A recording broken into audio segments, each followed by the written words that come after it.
Hi. Hello, childrens. Hey guys, welcome back to We Watched the Movie. I'm Mike. I'm Jay. He's gay, Jay. Loving that dick since 76. Never made that joke. We all know it's true. How the hell are you guys? How are you doing? That's what we want to know. How is your night? How is your Monday? We stream on Mondays because we know it's a dark place for so many people on Monday. Yeah. And also because that's the only time that our dads let us out of the house. Yeah, usually like have us shackled up in chains in the shack, beating our asses and telling us to do things for them and making us suck. It's just disgusting. Yeah, and all those things. The butterfly effect. It is. It's disgusting, and you should be ashamed of yourself, Dad. What's that part in the butterfly effect when he was like, "Don't be a little shit. Take off your underwear." So remember that one guy? Yeah, was it Luke Stoltz or Eric Stoltz? Yeah. Oh God, that's fucked up. No, the kid was the dad, the pedophile dad was Luke Stoltz. Oh, I just think Eric. I keep on saying Luke. It's Eric Stoltz. I always just think when you say pedophile, it's just Nicholas Holt's face. Doesn't he just look like one day he'll get? You know what? Allegedly. Yeah. By the way, some exciting news for yous. Did you hear about that? EA is going to release next year the new college. It's going to be a college football game. They're going to be allowed to do it again. Yeah, they've been talking about it for a while, but I didn't know if it was. Yeah, it's all they got. Yeah, they said they've got next year. Next year, they said they've got 120 players that signed up. That's going to allow their likenesses to be in the game. They're going to work out some kind of contractual agreement, so they're going to get paid for being in the game in some way or another. And then if a player opts for whatever reason not to be in the game, they're just going to put a regular, like a nondescript avatar in their place. Yeah, that's what just like they said, EA Sports. It's the fucking game. Well, the thing is, they said there's obviously no way they can put every single player in the game because there's thousands of student athletes, so there's no way. But they have like 200 or 300 of them. So all the other ones that are average, it's like, you guys suck. You guys aren't going to be in our game. You guys Steve fucking is your terrible. Linebacker. It's just Greg. They only get first names. Yeah, John, I don't remember if it was you or Cody that told me that you don't like the college ones. I like the college ones. Yeah. No, I mean, they just haven't made one like 10 fucking years, So it'll be exciting. The fun thing about college football games is you can take a shitty school like Kentucky. We're getting a lot better, but back in the day we were really shitty, and you could take them all the way, And then what happens is if you play the mode of like the quarterback, like the my player mode, then you get recruited by these different schools. And it's like that's basically if you download the Grand Theft Auto patch, it's kind of like He Got Game with Ray Allen. There's just like two chicks just waiting to bang you in every room that you go into, and all that stuff actually happens in the game. Like the beginning of Fast and Furious. If you win, you get me regardless. But if you win, you get hurt too. And when at the end he goes, Monica. Exactly. Only I double modded it, and I used the rainbow mod, and I got to fuck dudes instead because that's great. That's such a wonderful thing. Yeah, I heard next year they're going to have a smell-o-vision, and you can smell. Was it? It had to be the San Francisco mod, I believe so. The Golden Gate mod. Yeah, that's what it was called, I believe. Yeah, that was toasty. Speaking of games, I did beat that Jedi Survivor though. Oh shit! Fuck, it was good. Did he come? Yeah, it came all over. The game. He came all over Darth Vader's face. It was the big twist that everybody didn't see coming. He came on his face. No, but there was a lot of twists and turns, especially in the third act. They had more twists and turns than OJ's Defense, but it was still a great fucking game, dude. Like, holy shit. I was blown away by Cal Kestis, which is the main character that guy plays. Dude, if they had just done his story, and the Star Wars would be alive and well, doing well today. Like, his story is incredible. The arc that he's on is going to be amazing. They're going to make one more game with him. I'm assuming they're doing a trilogy, but he's fucking awesome. Yeah. So does the game have good ratings too? Is it doing well? Yeah. So you're assuming it's going to not on PC. It's like, I think they've made some patches for PC because it was fucking up really bad on PC, but consoles, it was fine. There was some lag and shit in it, but it's not like anything it's not game breaking. Well, that's good. I mean, they haven't made a good Star Wars game or movie in what, like, Fallen Order. And then before that, the last time I remember, it was like Jedi Academy and fucking Knights of the Old Republic and shit. Yeah, oh yeah, that's right.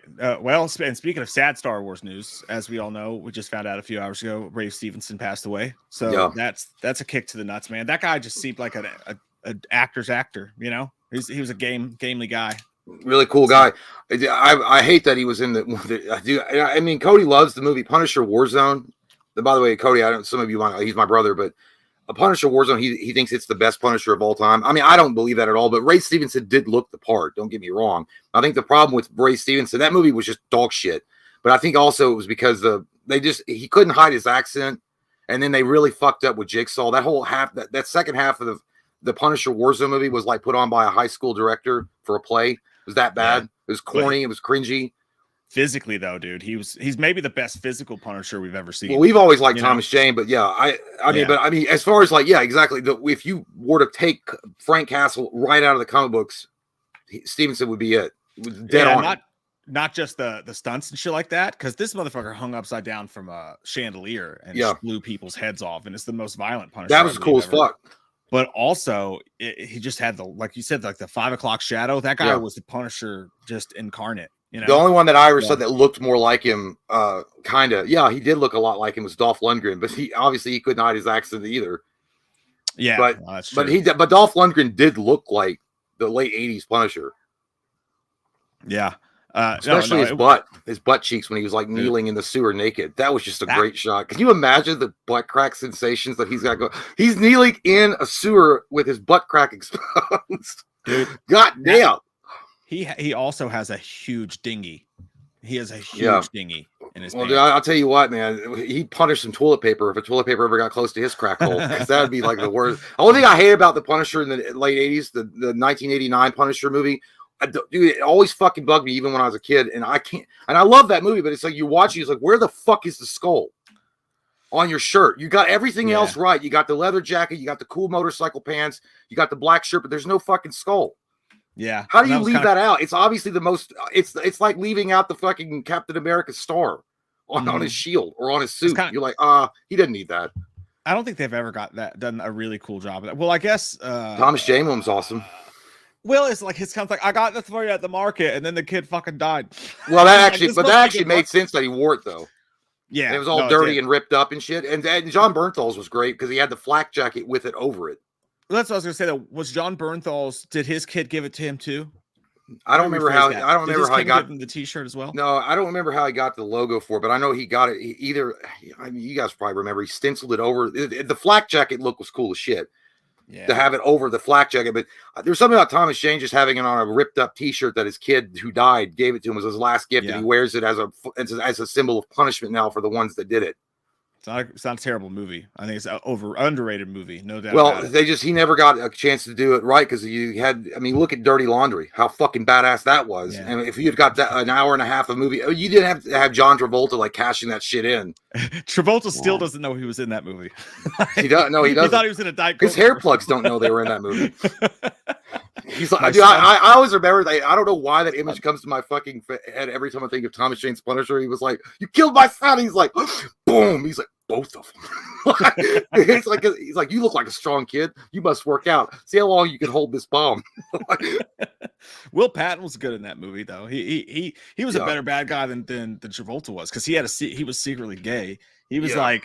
In the uncut version, they literally just showed him just fucking dudes in dark alleyways. It was just, but it was it was so generic. I'm like hidden gay and I'm a badass guy. It's just so generic, like prison rape love story. I don't know. I didn't like it. But he did get like, not that he was gay. I don't care that he was gay. I just didn't like how they made it like, I don't know. It just was weird. Well, remember the Darkman regular Nintendo game when you would have to go around with the camera and like catch people in the act doing shit, like jeez, and like you had it looked like a sniper rifle, but you had to get pictures of people doing shit. That's what it reminded me of. Sam Raimi, he also did Darkman. That's an underrated fucking movie too. Which one? Darkman. Yeah, that's Sam Raimi. Yeah, no, that's like his first. That's when we should have known. Even as kids, we were like, "That shit's cool." I loved it. Yeah, that's a great fucking movie right there. Darkman 2 was even okay, but the rest of them sucked. Did they do more? They ended up doing 4 of those fucking. They did, yeah. The second one was good. Darkman 2 still dark. Darkman 3, I don't even know where I'm at anymore. I'm in the shadow. Darkman 4, you can't even read the title anymore. It's just called Man. Because the dark is so it's just a man. Darkman 6, my shit crispy. Yeah. Oh, Yeah, shit. the guy they got to replace Liam Neeson with after the first one, he's actually pretty good. He wasn't that bad. I gotta go back and rewatch those. We should review those sometime. That was the first two, like you said, were good. Corey Narens, what's up, dude? He says gonna rewatch this one tonight, showing my son Monster Squad for the first time. That's a good fucking time right there. Friday 4 are all timers. There's nothing wrong about anything he just said.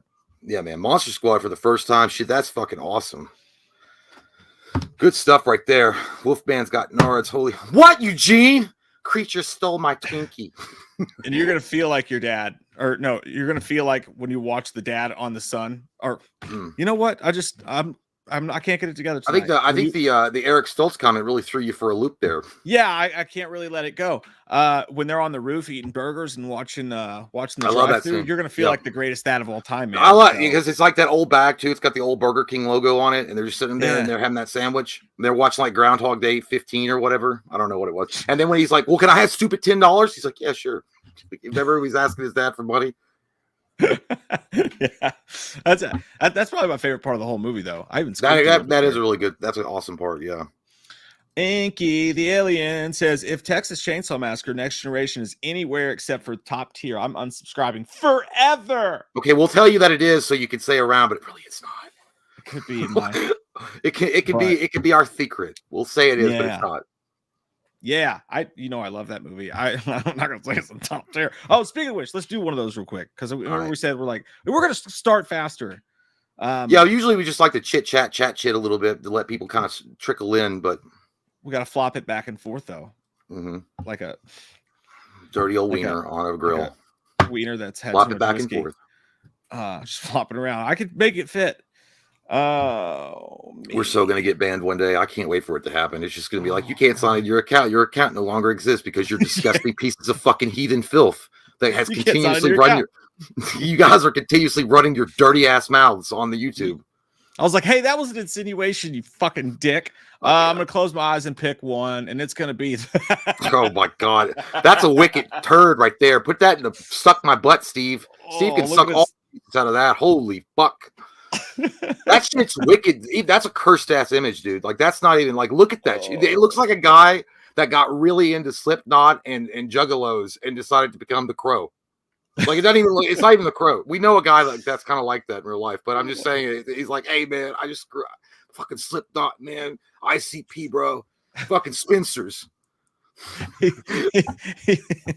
Yeah, dude, he literally looks like fucking Edward Scissorhands, and the lead singer of AFI and the singer of Danzig passed him around in the showers, and that's how he came out of the shower. This is like a guy, the nerdy kid in class that got the courage up to ask the girl that he had a crush on for prom, and she said no, and now he's at home like looking at his life. He's like, I'll just become a dark defender. It's like it's too many D&D games. Should have been called the Crow. I'll prove you wrong, Dad. I swear to God. I'm more than John Connor. I'm a man. Oh, that's going straight to sucks my butt, Steve. You will not pass go. You will not collect $200. Even though I do, I'm not wrong, am I? No, he's a great fuck, dude. There's no There's no human alive that has an IQ of. You could have the IQ of Forrest Gump, and you'd still be like, no, that's a shitty movie. The fucking picture alone is blaspheme. No, I say it's a cursed ass image, dude. Like it's really bad. It's like something they put on like, I don't know, like if you went to Walmart and you were buying like fake blood, and it would have like a generic picture of Dracula on it. That's what he looks like. He's like, hey, here's a makeup kit to turn yourself into a vampire, kids. It does. Oh, it's so awful. Fuck it. He's even got some blonde hairs in there. They didn't. By the way, I don't want to shit on the guy. Edward Furlong. He's actually a nice guy. I feel bad for. I mean, I hope he gets his career back because there was some guy that did an interview with him, and he seems like a really down to earth, cool dude. Yeah, I mean, you can't knock him for it, dude. I mean, I'd fucking play the Crow. Dude, yeah. He's like, who's the company that's behind the movie? He's Jim. Like, no, it's HB Toys. Oh, okay. I'll do it. Yeah. It's Toys R Us and Walmart. Oh, okay. Who's doing the makeup? My dad. My dad's no problem. No big deal. You guys are on a limited budget. I like indie films. Let's do it. He's really proud of me. Oh, fuck me in the butt. Sinister Creation said Dream Master, Friday 13th Final Chapter, Bride of Chucky in that order. By the way, send something to your P.O. box. Hope you guys got it. Keep being fucking amazing. I just picked that up from the P.O. box the other day, my friend. Haven't opened it because I'm saving it so we can do it together, but we have it. It's in our control. And to get it back, you will have to show us your dick. That's okay. You know, I forgot to put Bride of Chucky in here. I will have to add that. I totally forgot about You can't do it on TikTok in Montana because you'll get arrested, you son of a bitch. What happened on TikTok in Montana? They banned it. Oh, is it official? Yeah. That fucking Kevin Costner doesn't play around. The Yellowstone, he owns everything. Yeah. No, yeah. And then TikTok is suing the state of. I just think it's funny. It's like, I'm suing the state. I'm suing the entire fucking state of Montana. I'll put the system on trial. Well, it's weird because I mean, they don't know how they're going to enforce it. Because what they said is like, if you get caught using it, it's gonna be like a $10,000 fucking fine a day. Yeah. And you know what really sucks about it though is, I mean, I don't use TikTok, but I mean, if there are people that have followers and shit like that that make a living off TikTok, and what if they lived in Montana? They just took away their fucking ability to make money. I mean, I guess they have to get a regular job, which is fine, but you're robbing people of making money. I just feel like there could be regulations and shit put in place like that protect people. I know that the Chinese thing is a problem, but I don't know. I just feel like there could be something worked out to figure it out, but I don't know. Who knows? I just like that Montana's like, not us. They ain't gonna get us. Fuck y'all. we ride horses and lasso shit in this goddamn state. Fuck you. Yeah, get Montana's information. Nuh-uh. He's like, pictures of me fucking my horse. No way. If my son comes up to me and tells me, sir, I'm going to be a TikToker, I said, you're going to be in jail and dead first. You're going to be a goddamn rancher in this fucking town. You get in the barn so we can pray away the gate. You get your ass in there right now. Jesus is waiting on your goddamn confession. You go spread your butt cheeks so I can show you how God feels about this. Ain't going to have no Blue Ranger gay David Yost shit up in my home. I fucking hate the Blue Ranger. I hate that goddamn guy. I hate him. I always do. He's the blue in that rainbow flag, that queer. I don't like him. I'm closing my eyes and picking one. Oh, Jesus Christ. It's just not. Get it out don't of go here. to the casino tonight. I don't want to talk about it anymore. That's a huge pile of shit right there. Oh, God. You know where it goes. Yeah. You know what's funny is that's the movie that never aged. Like it never aged in a way that actually got better with age. It got worse. Like it's like, you know how like Batman Forever kind of is aging on you a little bit better, and you're like, I kind of get it now. I kind of enjoy it. This is literally, it was a pile of shit when it came out, and it is still a turd that didn't go down the toilet even today. When you go back and watch it, it's just unwatchable. You'd have to be like coming out of a coma and half your brain not working to even enjoy this. It's like Batman. Credit card. Ironically, Michael at the same time was like, I already know Batman and Robin's going to be an all-timer. Yeah, you got it right. Knows. He's a goddamn prophet that Michael Barton is. It's backwards day. You know what? There's no way. I mean, it's not like this. Again, it's just this movie. It never aged well to a point where you even found it funny. I guess you could like. It's so bad, it's good, but it's not really so bad, it's good. It's just fucking terrible. Yeah, it's in the toilet. I wish I could create an effect where we go whoosh, whoosh, and like make a whoosh. That'd be cool. Yeah. Then go in there. Yeah. Oh, like a condom after Labor Day. I don't know what that means. I just said it. Tyler said Texas Chainsaw Massacre, the next generation #1. Ahoo! Why was that Adam Sandler? Ahoo! Ahoo! Rest in peace, Ray Stevenson. By the way, we lost Punisher today. That's yes, sir. Yeah, we talked about it early on. It was bad shit. Yeah, man. Underrated actor. If any of y'all are asking about it, they haven't released any details about his death. Apparently, it happened suddenly, so there could be a lot of whatever happened. I don't know, but I'm sure it'll come to light soon. But yeah, it really sucks, man. He really did seem like, you know how sometimes you can look at a guy on TV and you just tell that they're a good guy. Like you could I could hang out. Yeah. I wanted that energy to give me advice. I mean, he would just hang out with you and have a beer and just chat shit. That's what I was gonna say. He looks like a dude you could have a beer with. Mm-hmm. You know, like CJ Graham just looks like a dude you could have a beer with. He played my wife. He played Volstagg in the Thor movie as well, where he was like a big drunken bear that was like nice. I feel like he would be like that in real life. Yeah, but he also has a Bond look to him. I mean, I'm not saying he should play Bond. Oh yeah, I'm just saying he had that look to him, that smooth fucking Sam Neill. I definitely think he should have got more roles. Or he could have, but he was always, you know, you need those kind of character. He was a good character actor. Like Bill Paxton was a great character actor. 100%. Dogma said, "Hey guys, how's it going? How the fuck you doing, man? How are you doing? Going well. Short, shriveled, and always to the left. Just another day on this earth. You're young. It'll happen. Mm-hmm. Yeah, man. It's a day. We're happy to be here with you guys. I can tell you that. Fucking happy to be here with you. I came in a little hot on this one. Mercurio in the chat was like, "Hey, Mike, shut the fuck up and let Jay talk." And I was like, Fine, What? Mercurio. I will. A curse on both your houses. A pox on your home. Yeah. I came in. Mercurio's like, Mike, shut the fuck up and let Jay get a word in. I was like, I'm excited, dude. All right. I'm sorry I came in excited, you little bitch. Mercutio was just, he was giving his Shakespearean. Yeah. It's true. Thou dost talk too much. Allow the blonde to speak. Shut up. Excited. You get excited sometimes. Also, I haven't had a cigarette in 2 days, so I'm chewing nicotine gum, and it's getting me all fucking. I thought you were going to say you've been chewing tobacco. I was like, no. That's not any better. Can't do it. I can't do it. I wish I could. Tried chewing tobacco when we went fishing as kids, and ended up throwing up because I didn't know how to get it back out of my mouth. It's like the same thing with cum. I thought you just swallowed it. Yeah, that's usually what I do with all the black cum that goes in my mouth. Yeah. It's weird. Well, yeah, it's weird. My first experience with chewing tobacco wasn't even chewing tobacco. It was snuff. It was fucking gross. Oh, God, like the big league chew. But yeah, my uncle had Copenhagen, the fine cut, and he was like, here, take your little pinch. And I put that shit in with a... No. Dude, that shit got stuck in my teeth, and I was picking it out. It had that, like mint, like really strong mint. I don't know what. It was fucking gross.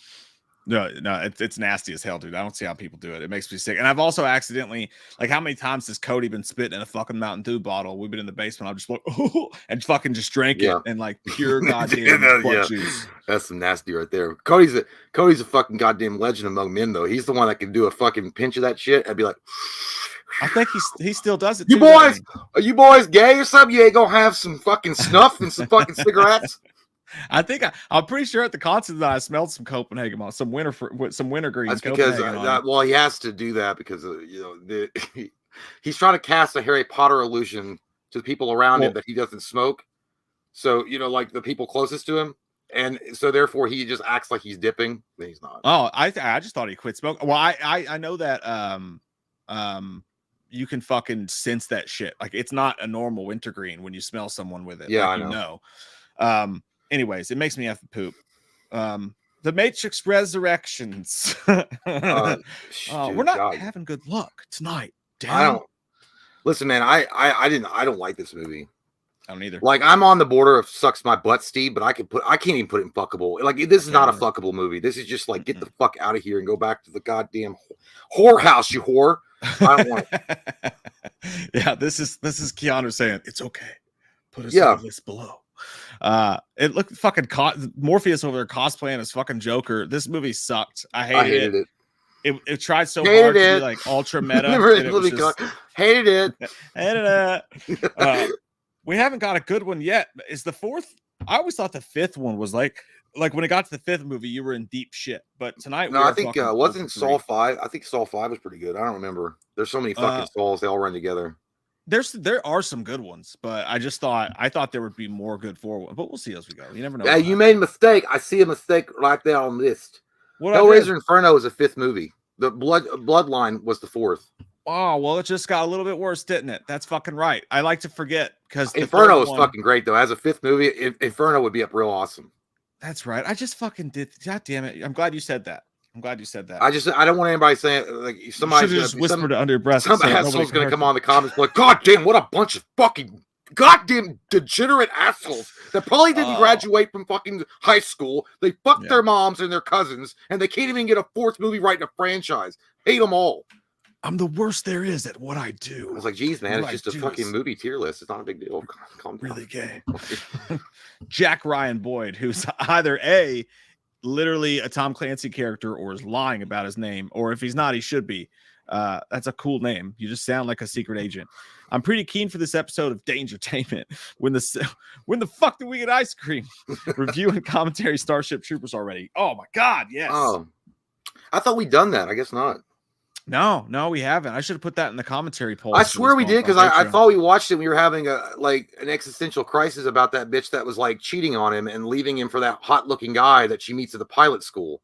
No, that's just our real life. But like, Oh, we yeah, that's also true. talked about that. No, I several swear we times. watched it. I swear we watched it together.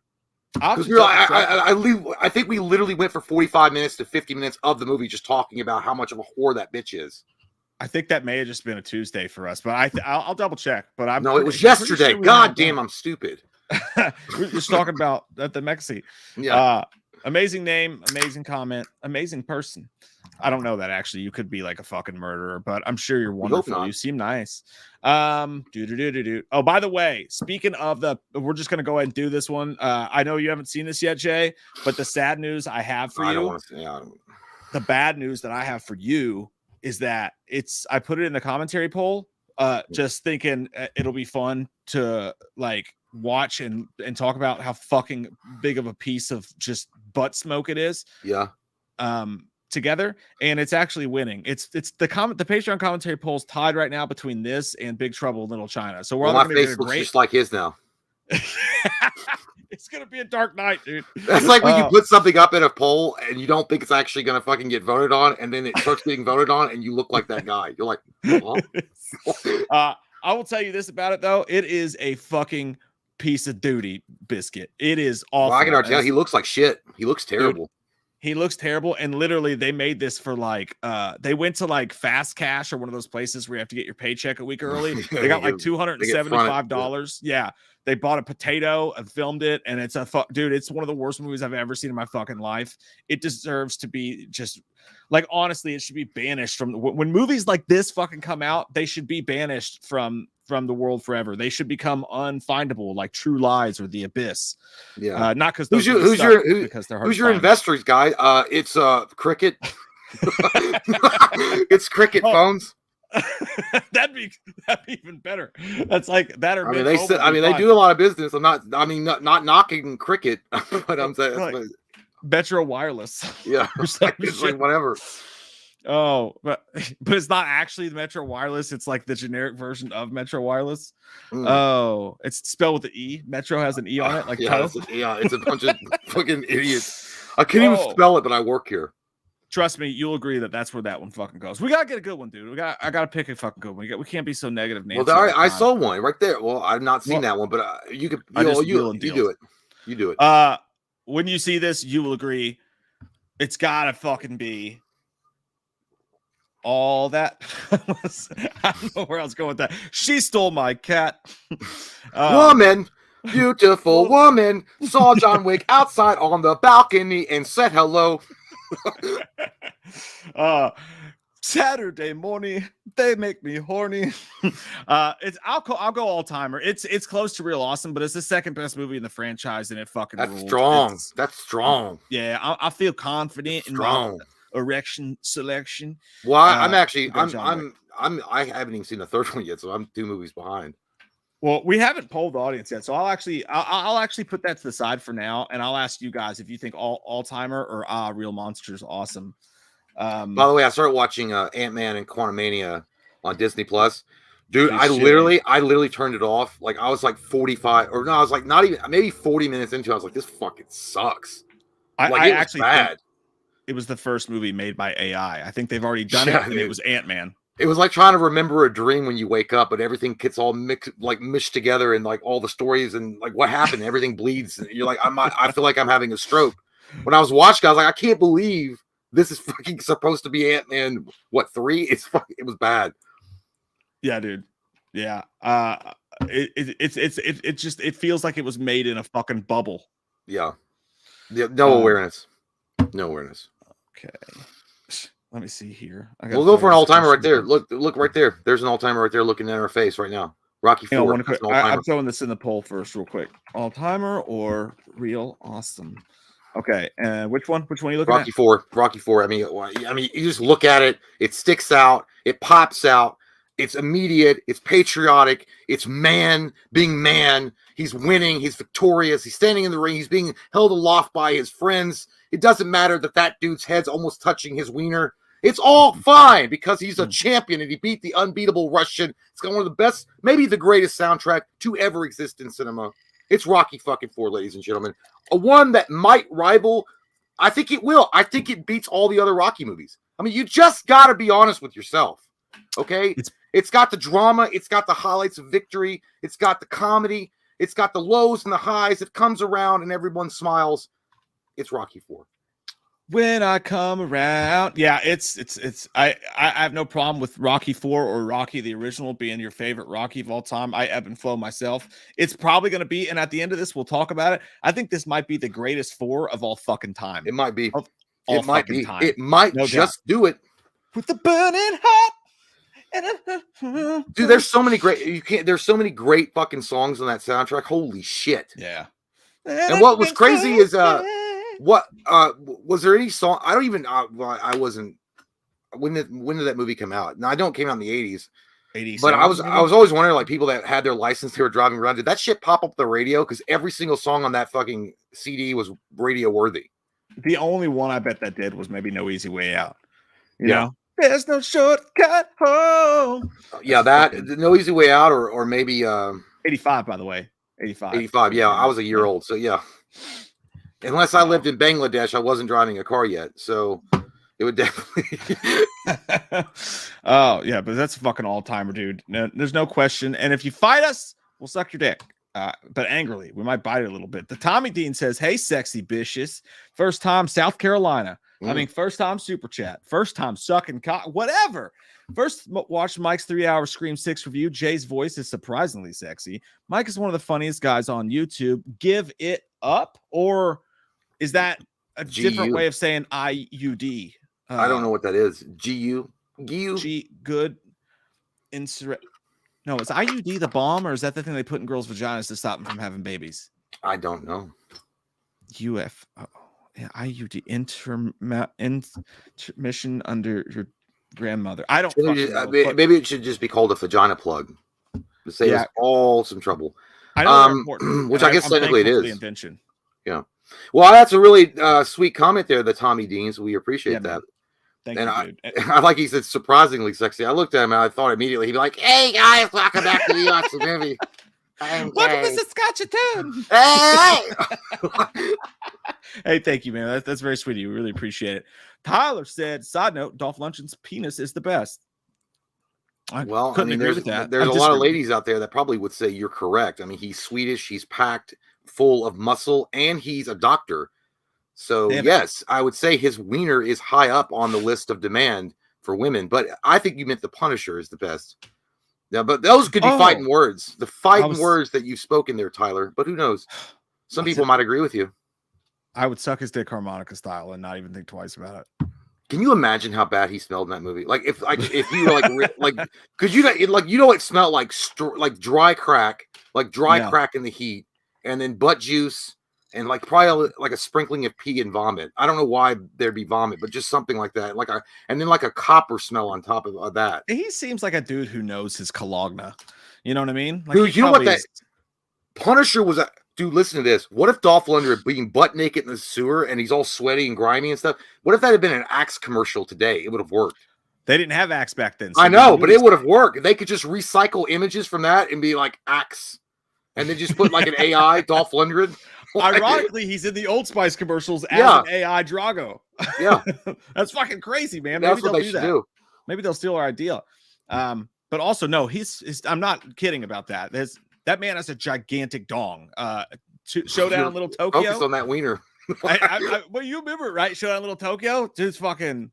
Even the actress was like, "God damn." I'm glad this is just. Oh yeah, I actually just watched the Showdown in Little Tokyo like a year and a half ago, or fucking 2 years ago. It was a great movie. That would be an all-timer in my opinion for sure. Hey, what do you think about this? This is all you, dude. Never seen it. Never gonna. Goblet of Fire 4. I'm gonna put that. I think the Goblet of Fire. For me, I'm gonna put it as real awesome. I don't think it's an all timer personally. I think it definitely is the Harry Potter movie that starts. It starts making it more adult. It starts getting a little darker with the storytelling. This one, spoiler alert: Cedric dies, which is a big deal. You didn't. If you read the books, you know he does. But they actually take the story, make it a little darker. Voldemort actually reappears in this one. So it definitely is it has more of a mature tone to it than the other three. I mean, Prisoner of Azkaban, I think that was the third one. That begins it, but the fourth one is really where it sets the tone where it's like, all right, it's getting serious now. Peloramius. I don't know the fucking goddamn magic spells exactly, okay? I would fuck up. I'd be like the Bruce Campbell of magic school. Nick 2, Verata. And I'd like wind up setting myself on fire. But Goblet of Fire is a real awesome to me. So personally, I'd put it in real awesome. Okay. Real awesome monsters. It's got a cool poster. I mean, other than I don't know what the fuck that thing is down there. That's my ex-wife. She just snuck in. Yeah, she's just there. JT. Jay. That's how she sounded. Yeah, and also that's how she looked. That's her. I think that's her. I'm just gonna that looks very similar to her mugshot. just more pale, maybe a little more heroin. I don't know, a little bit more heroin, a little bit more leathery tan. If she had, if you could just lighten or darken that a little bit. But yeah, it's a good movie, man. Fuck, drink all my Michelob Ultras. No, she was all on that. She was on that Franzia, that box wine. She's fancy. She tried it for like a week, and then you were like, "Hey, man, you want a beer?" I was like, "Yeah." And then like you gave me one that she was like hiding, I guess. Or no, it was one of the dude, no. You think wrong. She didn't hide them because she wanted to drink them. She hid them because she didn't want anybody else to have them. She was that type of person. Oh, okay, well that's fair. Yeah. You'd be like, all right, just don't tell. I went, what? I was like, there's someone starving in the street. We have extra bread. It's like, no, they can buy their own bread. I was like, with fucking what? Spiritual currency? They're gonna die. Like, I don't want them having it. That's how she was. Like, I swear to God. Like, if we had it and someone else didn't have it, and I'm like, hey, it's not. We're not using it. Or we got more than enough. She's like, no, they didn't get it. They didn't buy it. I'm like, holy shit. The devil hath spoken. Get out of my sight. Oh, Christ on a popsicle stick. Mercurio 80 said, hey guys, can Chalice and Loomis sum up the Halloween movies remakes and all? Thanks. He wants the whole franchise. Well, everybody else, just sit down, cross your legs.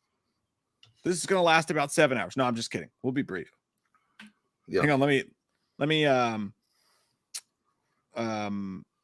do the drunk. I got to pretend I'm drunk, It's hard. This is acting. This is acting. Oh, I'm a fucking actor. Is that what it's called? I thought it was called pretend, but no, it's real. I'm a fucking method actor, all right?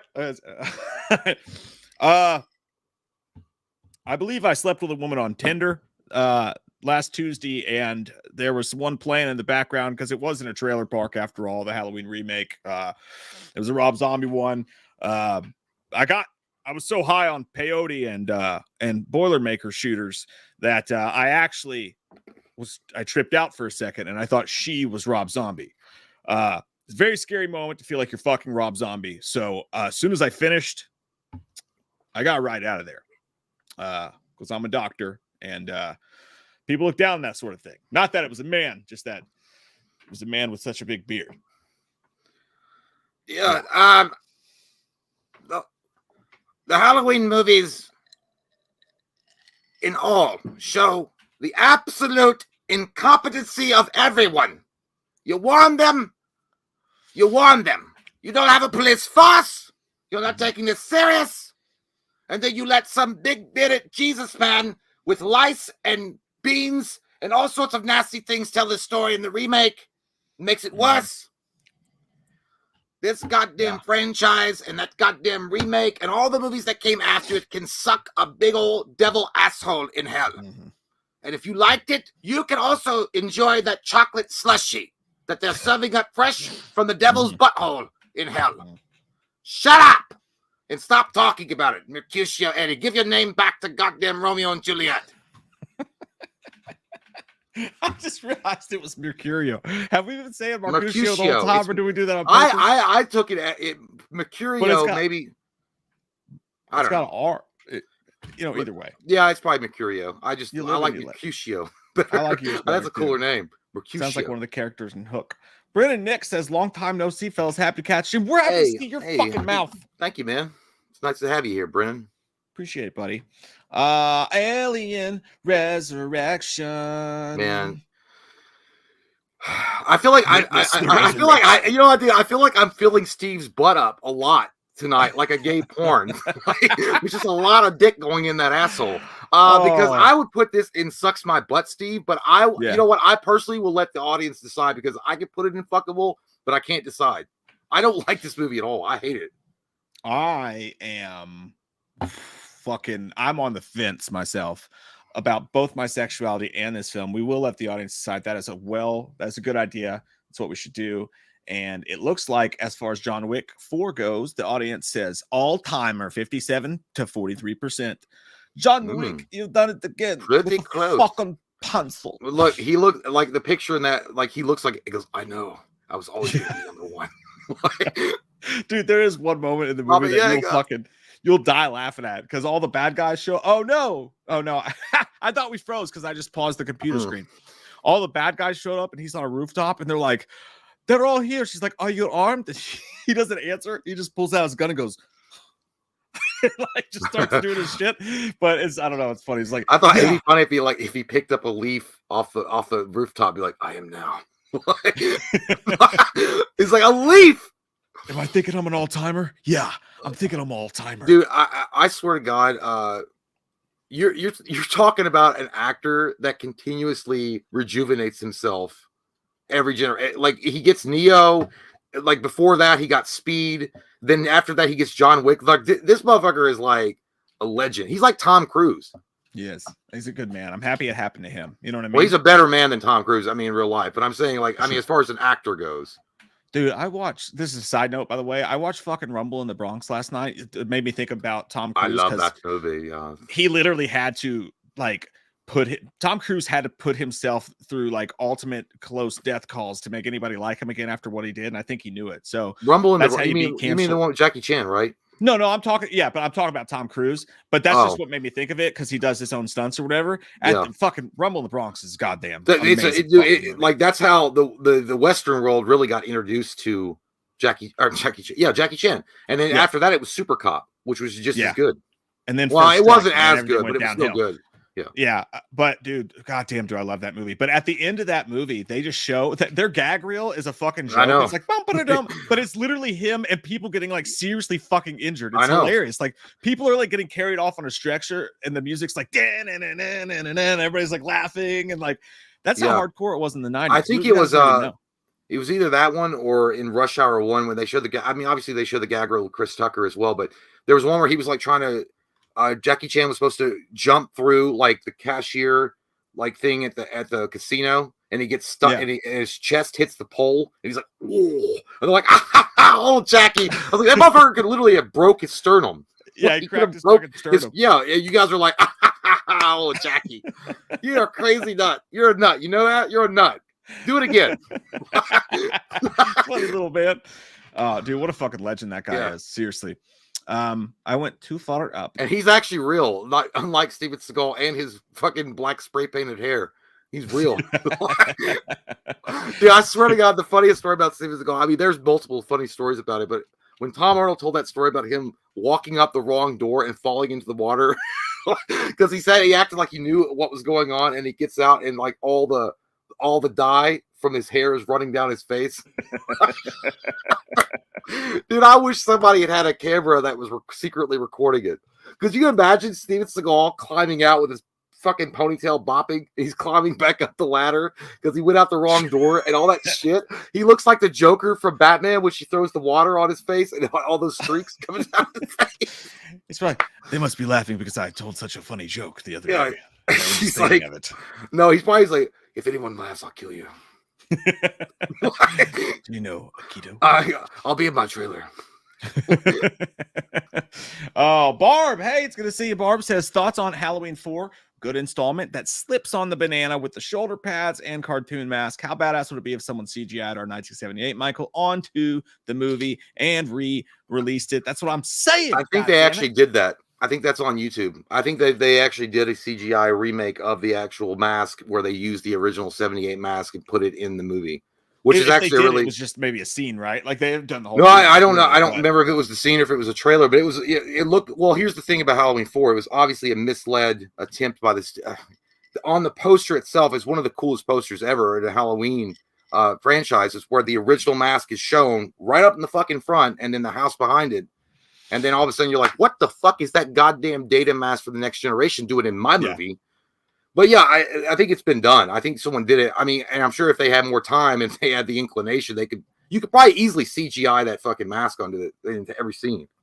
Dude, that is one of my biggest things that I think the Halloween franchise should actually do in this dormant time between movies. But like, whether they've done that or not, like, go back and actually have somebody like put money into it, let somebody deep fake it for real, and actually put that mask on that movie, re-release it in theaters. I guarantee you, man, make it a Fathom event. It would make so much fucking money. And then who knows? You could do it with 5. You could do it with a few of those movies in there. Well, the thing about it is, maybe I'm getting senile. Maybe it's I don't know what's going on, but I kind of over the years have kind of grown to appreciate and kind of respect the Halloween 4 mask. I mean, it looks like shit compared to the 78 mask. Obviously, it's not going to be the same, and it's not the same. And they misled a lot of the audience when that movie was released because everyone thought they were going to see the original mask again. But that mask itself they used, it's not that terrible. I mean, yes, it does look like Data, and it does look like a mannequin come to life, but it's not that bad. It's how surprised he always looks.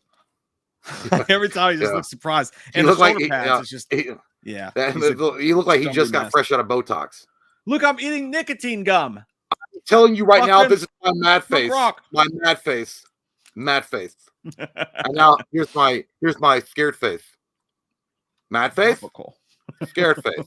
See? The Botox is fine. You can't even tell. They're different. Since we're talking about it. Yeah, it's all-timer. Where does the old crispy one go? Oh, it's an all-timer. I mean, we were talking about how Rocky IV could be argued as greatest in the Rocky franchise compared to Rocky 1. And dude, I got to be honest, I feel the same way about Halloween 4. I mean, Halloween 1 is obviously original. It set the tone, it set the standard, it set the footsteps that we all must follow in the horror genre. But Halloween 4, with what it did for that franchise, Alan McElroy is a goddamn genius writer. He was what you're talking about, like Michael. They fuck people really with Halloween 3, right? Which Halloween 3, I get it. People liked it now or like it now, but back then it was such a cock tease. Everybody was expecting Michael to come back. They wanted to see Michael Myers, and they get in there, and these fucking kids are running out with jack-o'-lantern heads on. They're like, "Where the fuck is Michael? He better come out and stab that kid," and he doesn't even show up. So then they were like, "We got to do something really special." Dude, the opening of Halloween 4 with the paramedics when they go downstairs in the hospital and he's all combing out. Dude, that whole ambulance scene, and then that music kicks in, the John Carpenter theme when he stabs his fucking thumb through that dude's forehead. Dude, it immediately gets you right back into Michael Myers. Just like that. It's boom. It's like, where have you been? I missed you. Can you say underrated, Greg? Yeah, no, 100%, man. I agree with everything you said. And I also think it's an all-timer. Many people will disagree. They'll call us Halloween blowhards, and I do blow hard. But so does John McClane. But Die Hard. I don't know where I'm going with this, but my point is it's an all-timer. Yeah. Just that Halloween atmosphere alone puts it up there. Is it as good as a movie as Rocky IV? No. But it's got the same quality. Like Rocky IV embodies the deep fucking butt crust of like what makes Halloween so special, like, or what makes Rocky so special. Yeah, they just mainline that shit, and Halloween 4 does too. They take everything that's special about Halloween and they just they give you the super package of it. Was it perfect? No. Is it broken as fuck in some spots? Sure, but again, you change that mask and you change those shoulder pads, and I'm telling you, almost anybody would agree this movie would be right up there neck and neck with the original. Yeah, and they actually did a really good job telling the Loomis story. You know how he actually was losing his mind at that point. He really starts getting crazy in that. And then 5 and 6, the motherfucker gone. He's tweaking, bro. Let him tweak. But that, but it begins in the fourth one. It begins in the fourth one, and that's cool. I actually love the fact that they, again, Alan McElroy. If you guys don't know, we did interview him, like I mentioned before. Go back and watch it. He's a lovely human being, awesome guy. He did such a fantastic job where he just didn't focus on, because they knew they couldn't get Jamie Lee Curtis back. So they're like, what are we going to do? And they had to create this whole different story and create these arcs for these characters that really John Carpenter had probably no intention of them going past the second one at all. And he did a great job. I mean, he didn't leave anybody out. It was awesome. I loved it. Hell yeah. Hell yeah. And I couldn't agree more. And I couldn't agree more with, actually, I don't know what you guys said yet. I'm just saying that. But the crowd, as far as Alien Resurrection goes, in the case of Alien Resurrection, sir, they deem you sucks my butt, Steve. Put that dick in there. Get that dick going. Keep pounding it. $50, little man. Put that shit in my hand. Oh, man. Go to your home. Don't you want to go to your home? Man. We got to get Steve. Steve's butt's going to look like Courtney Loves Hole. Courtney Hole's love. Her vagina hole. And her band's called Hole. Or is it Garbage? Yeah, I don't know. No, it's Hole. Yeah, Garbage was. Well, Garbage was the appropriate term used for her music, but I'm not the band. Yeah, specifically her personality. They did have that one good song. Yeah, well, that was wrote by Kurt Cobain. Yeah, wrote by Kurt Cobain. Totally. I'm sure. We're gonna get sued allegedly as well. Allegedly. Yeah, allegedly. She doesn't sue. She just murders. Allegedly. We don't know. Allegedly, we don't know. If you find me in my bathroom with 3 times the lethal amount of heroin, allegedly it was Courtney Love. Allegedly, she had nothing to do with Kurt Cobain somehow magically turning him. Anyway, you know what? I'm just not going to get into that. Hey, you guys should watch the documentary. That's what you should do. Yeah, that fucking detective got in that shit. He got into that shit deeper than what we're getting into Steve's butt tonight. Yeah, that's how deep he got in. I was scrolling and talking. Yeah, he did. Fucking Nighttime says, did you know Laurie Strode's birth name in the original Halloween films is Cynthia Myers? No, I did not know that. Actually, I did know that. That's a lie. Did I know that? That's a lie. He's playing us for fucking fools. That's what he's doing. Like in the books. Did you know Laurie Strode's birth name in the original Halloween films is Cynthia Myers? Cynthia Myers sounds like someone that works at the church that goes out on the weekends and tries to get people to come to the church. You know, like they're like a recruiting run or something, like a Jehovah's Witness. My name is Cynthia Myers. You heard the good news today. Jesus is alive and well. And would you like to join our church and not burn in hell? Yeah, she's definitely not putting out. I can say that much right now. No, not with a name like Cynthia Myers. You might as well get you have better luck fucking a librarian that's 65 years old that's never seen a dick in her life. Hey, Vanessa's mom thinks I'm fucking hot. I just thought that out of the corner of my eye. I just want to bring attention to that, everybody. That's a fucking knife. She didn't say you were hot. Yeah, it's just random. It's cool. She didn't say you were hot. You can have the diggle stroke down again. It's okay. She's gonna be like, actually, I got their names confused. It was the guy on the bottom. Baker Review says, what's going on, gentle dudes? Hey, I like that. Yeah, like you're gentle, but you're also gentlemanly. Halloween 4 versus Final Chapter is tough for me. Do me a quick favor and rank every movie you've ever seen. Get it up! Can't do it. I can't do it. Oh shit. Appreciate it, Baker. I love that. That's true. Some people do be like that though. They'll be like, hey man, can you read me the Bible? Yeah, it's like just give me the highlights. It's like, yeah, there was a flood, people sucked. There was a man that came down, people sucked, they killed him, and then God's gonna come back and kill you all. Say it with me. That's the highlights right there. Everybody say it with me. Allegedly. You gotta throw that one in there too. Well, no, well, I mean, unfortunately, when the particular incident, like, it's not, they did it. They killed that motherfucker. It's literally in written text, and there were witnesses. It's not legit. Where'd you read that? We got this covered, Ethan. I think I read it from multiple scholars. Today is my birthday. I turned 20. Love the videos. Hey, happy birthday, man. Happy birthday, bro. One more year. I'll bet you haven't touched alcohol since, or never in your life. At 20 years old, I bet you never touched that shit. My first drip's gonna hit your lips, and you're gonna be that kind of guy when your dad's gonna be like, hey, son, it's a good honor to share with you this beer for the first time. You're like, Dad, I've never had a beer before. Ooh, what's this? Ooh, I don't know. Spit in his face. Like, then you go home later, you're like chugging like a 6-pack. You're like, yeah, whatever. I don't fucking. Yeah. Okay, what's that? Are we gonna go to the strip club? It's gonna be crazy. Hey, Ethan, you have a great birthday, man. I hope you had an awesome day. Fucking awesome, man. Hell yeah. I don't remember my 20th birthday, and it's not because of things I wasn't supposed to be doing. It's just because I don't. So you fucking remember this, or I'll come over there, and when you're 21, I'll sleep with your dad, and then we'll talk about You should have done more with your 20th birthday. Angela the Cisco kid says, if you guys had to seduce the hottest gal ever, which avatar would you guys choose? Sam Elliott in Roadhouse or Brad Pitt in Once Upon a Time in Hollywood? I would go with Sam Elliott in Roadhouse 100%. That man is literally definition of sexy. Like he's every goddamn Marlboro ad, every fucking country song you've ever heard, everything that you've ever thought of what's a man's man. Sam Elliott's that guy. Sam Elliott's the motherfucker that was smoking those fucking 4 packs of cigarettes a day on the Marlboro horse and like doing it. That's true. I mean, Brad Pitt's a good looking guy, but Brad Pitt's like almost like, you know how like if robots existed with AI, like Brad Pitt would be an AI.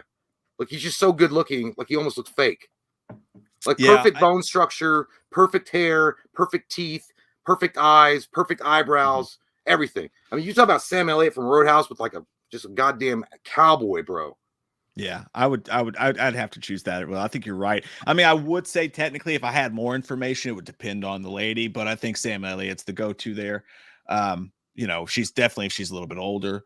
Sam Elliott may be too much for women these days, but I think he's a timeless, rugged, classically handsome man. But there's something like, but you know how like, Brad Pitt is so good looking, you almost don't trust him. Like he's so good looking, you don't know. Yeah, if he's gonna steal your dog. Like he's like an alien. Like he's like there's a fucking mask under there. I totally. Or like like you're gonna take it off and you're gonna look like fucking ET. I see. Yeah, I see what you mean there. And he's ageless too, that motherfucker. And the sister to Carmen Sandiego says, I love you guys. I was thinking VR Marshelsky, not Carmen Sandiego. Love you guys. Broad Chucky is an awesome number 4. And for you, Aaron, for you. There's a song by this band called Finger Tight. That's a really sad song, but it's really good. But it's so funny because when the song comes on, it's called what? The name of the band is Finger Tight. Finger Tight? Finger Tight. Damn, they never made it to third base, did they? You know, yeah. I was just naming my favorite sexual thing I ever did. I feel like that's probably why they only lasted one album. This is their terrible name, but they were a fucking rocking band, man. But anyway, they have this song and it starts out and it's like sad and it goes, night, love you. Hate you. Well, I guess the stream's over. Love you too. I'll see you. Lovely children I have. I'm turning off the studio now. She's already got your new shirt. Huh? She's already got your new shirt. Oh, you apparently stole it. Enjoy it. Love you. Bride of Chucky is what I was doing. What was I saying? Oh yeah, the song starts and it goes, for you. Oh yeah, I remember that. For you. Okay, I had to download it because I forgot to put this one in there. So by the way, I was flicking off my wife, not my child, when you saw that. She had her back. I didn't see anything. I don't care. I don't care what you do in your house. I don't care, Steve. Where did it go? I am a hoe who has lots of sex with animals, though I can't do 2 things at once. Okay, here it is. I did it. The show can continue now. Bride of Chucky. I would call it barely fuckable, but I know that that's going to be unpopular with the common folk around here. That wasn't meant to be. Listen, this is the movie that would give Steve's butt herpes. In my opinion, I'd put it right in the sucks my butt, Steve.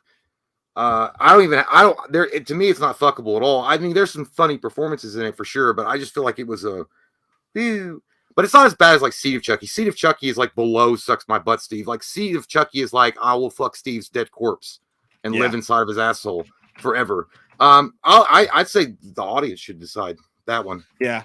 I'm gonna put it in there, and actually I'll give you guys all the options for it because Jay and I just don't like this movie, so I feel like it's unfair for us to judge its place. I'm not gonna put All Timer in there because that's just ridiculous. But you know, real awesome, effable, or sucks my butt, Steve. Will a good soundtrack. Smudge says it's not down and sucks my butt. Come on. Well, I mean, you had a good soundtrack. There were fun moments about it, but I don't know. Yeah, had a good soundtrack, was a funny movie, had a hot start to it, had a really good start to it. Just had that fun 2000s vibe for about 20 minutes and then just turned a corner. But I'm jaded. I don't like the Chucky series. I really don't. So I'm jaded about it. I think Child's Play 1 was the best and that was really it. I mean, I did actually like the remake and the second one, but I'm in that hole with you too. I'm in that foxhole with you too. We'll take that deep dicking together. I mean that beating together. No, we'll take it. Whatever comes, whatever comes what may. We'll be there together. Brick's move says it's not fuckable. I don't want an STD. Yeah, you don't want that in your life. That's gonna ruin your Sunday for sure. No doubt about it. Creasefold, speaking of sticking stuff and stuff, Creasefold says Ernest goes to jail. Know what I mean, Vern? I came, I saw, I got blowed up. Ernest goes to jail. Yeah, dude, I love that fucking movie. I think I like it. It's a little bit less. Ernest Goes to Camp for me is superior, but Ernest Goes to Jail is fucking awesome. That's where you're like, I am now Electro Ernest or whatever he says, or Electro something. It's fucking awesome movie, dude. All I can remember is, I would say real awesome for that one though. I do remember those. Oh yeah, that was, dude. I think the Ernest movies, like, they're quick for me. The only ones that would go up to real awesome would be Ernest Goes to Camp, Ernest Goes to Jail, Ernest Saves Christmas would be fuckable to me because I really didn't like it that much. And then Ernest Scared Stupid, that would border on all timer because how about a bumper sandwich, booger lips? That shit's funny as fuck, dude. Yeah, dude, I gotta rewatch those at some point. I used to love those movies when I was a kid. The Christmas one's not that bad either. I saw it not too long ago. So, I mean, I just never liked that much, but yeah. Let me make a drink real fast. I'll be back 2 seconds, and then you can take your pee time. Yeah, I gotta go take it. I gotta take a little leak of the wiener. We've been doing this so long, I can literally feel Jay's pee urges. Yeah, it's like a force technique. It comes out. Yeah, and weirdly, when you have touch wieners, like Ray and Kylo Ren touch fingers in that shitty ass movie of the Last Jedi, or wiener tips touch in this particular instance, and he knows I have to pee. It's a whole thing. But yeah. So anyhow, speaking of something that's not related at all, Jedi Survivor, guys. Again, it's out. It's on Xbox. It's on PC, which I know it's not great. So give it some time. I think they've done some patches, so it might be a little bit better and stable. And it's also out on the PS5. You got to get on that. It's really fun. It's a really good game. It's, I always feel like when somebody's asked to describe it, like, I feel like it's a lot like if you start with Jedi Fallen Order and then you go into Jedi Survivor, it plays a lot like Uncharted. If you guys ever played that with the Nathan Drake series, Uncharted, it plays like that. There's a little touch of Dark Souls in it, which is another game, or Elden Ring. I'm sure some of you guys might be familiar with that, and so it kind of plays with a combo, but it has more of a overall vibe. For me, it has a more overall vibe of the Uncharted series. And it's great, man. Like, there, and for those that are into like cosmetic changes and things like that, like making your character look cool and putting different clothes. I mean, it's like playing Barbie dress up. I swear to God, some of these games, it's like, I gotta make my guy look cool. I don't give a fuck about the story. My guy has to look a certain way, and so you'll sit there and take like 45 minutes to an hour to create your character. It's like that. You get some fun with the customization. It's not deep. The customization is not deep or anything, but you do get some customization options. A lot actually. For his clothes, and man, and it's a great Star Wars film story. It should have been a film. It's a really good Star Wars story. Tim C says, "Hey, wait, should I not buy Jedi Survivor for PC?" Tim, I would wait. On that because the patches are still coming, but from what I understand, the PC is still not. It's not 100% stable. So I wouldn't if you've got a console, like an Xbox or a PlayStation, I'd probably get it there first because it runs pretty smooth on those. So I would wait on the PC because I'd wait at least a few more months because there's still a lot of issues going on. Lag, frame rate drops.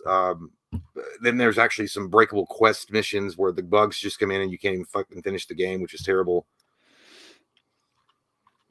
Anyway, dude, I have the shortest shorts on right now. They're so fucking short. Is your nuts gonna fall out like Johnny Knoxville? Remember when he's playing the old man and he had that joke where his nuts were hanging out the side of his pants? they keep shrinking. Every time I wash them, they shrink. And I'm like, God damn, either I'm getting taller or these shorts are getting short. Yeah, my dick's about to fall.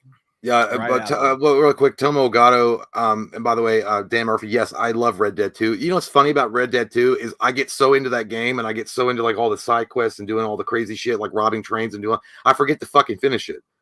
And so I put it on hold and I'm like not even done with the story, and then I go playing something else and I forget how to play it and I have to restart the whole fucking thing. That's the worst. I can't put a game on pause for like several months and then go back into it, and you don't remember where you were anyway.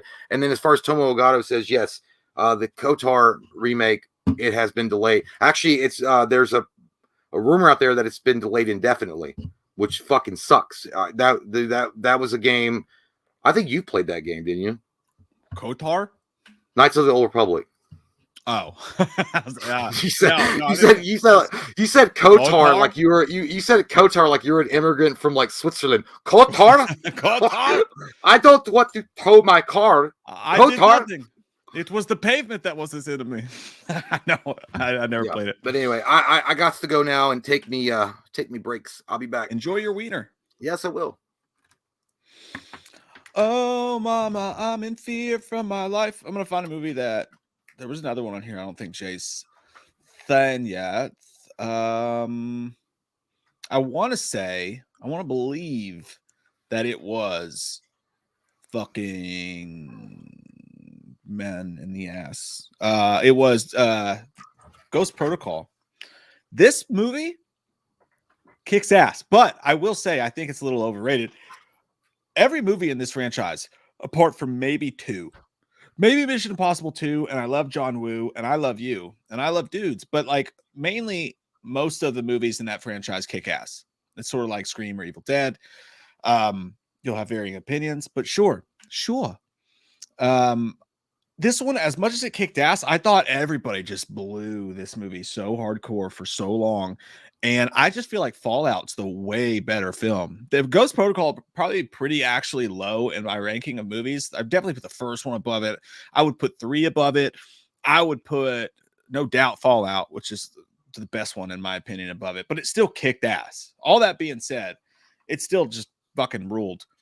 And for me, oh, it's tough titty, said the kitty. I would definitely say Real Awesome or All Timer. I can't make a decision, so I'll put it to you guys. And in the meantime, while I'm sticking it in or two or around you guys, you chose on, as far as the case of Bride of Chucky goes, you chose for it to be fuckable, which is fair. That's fair.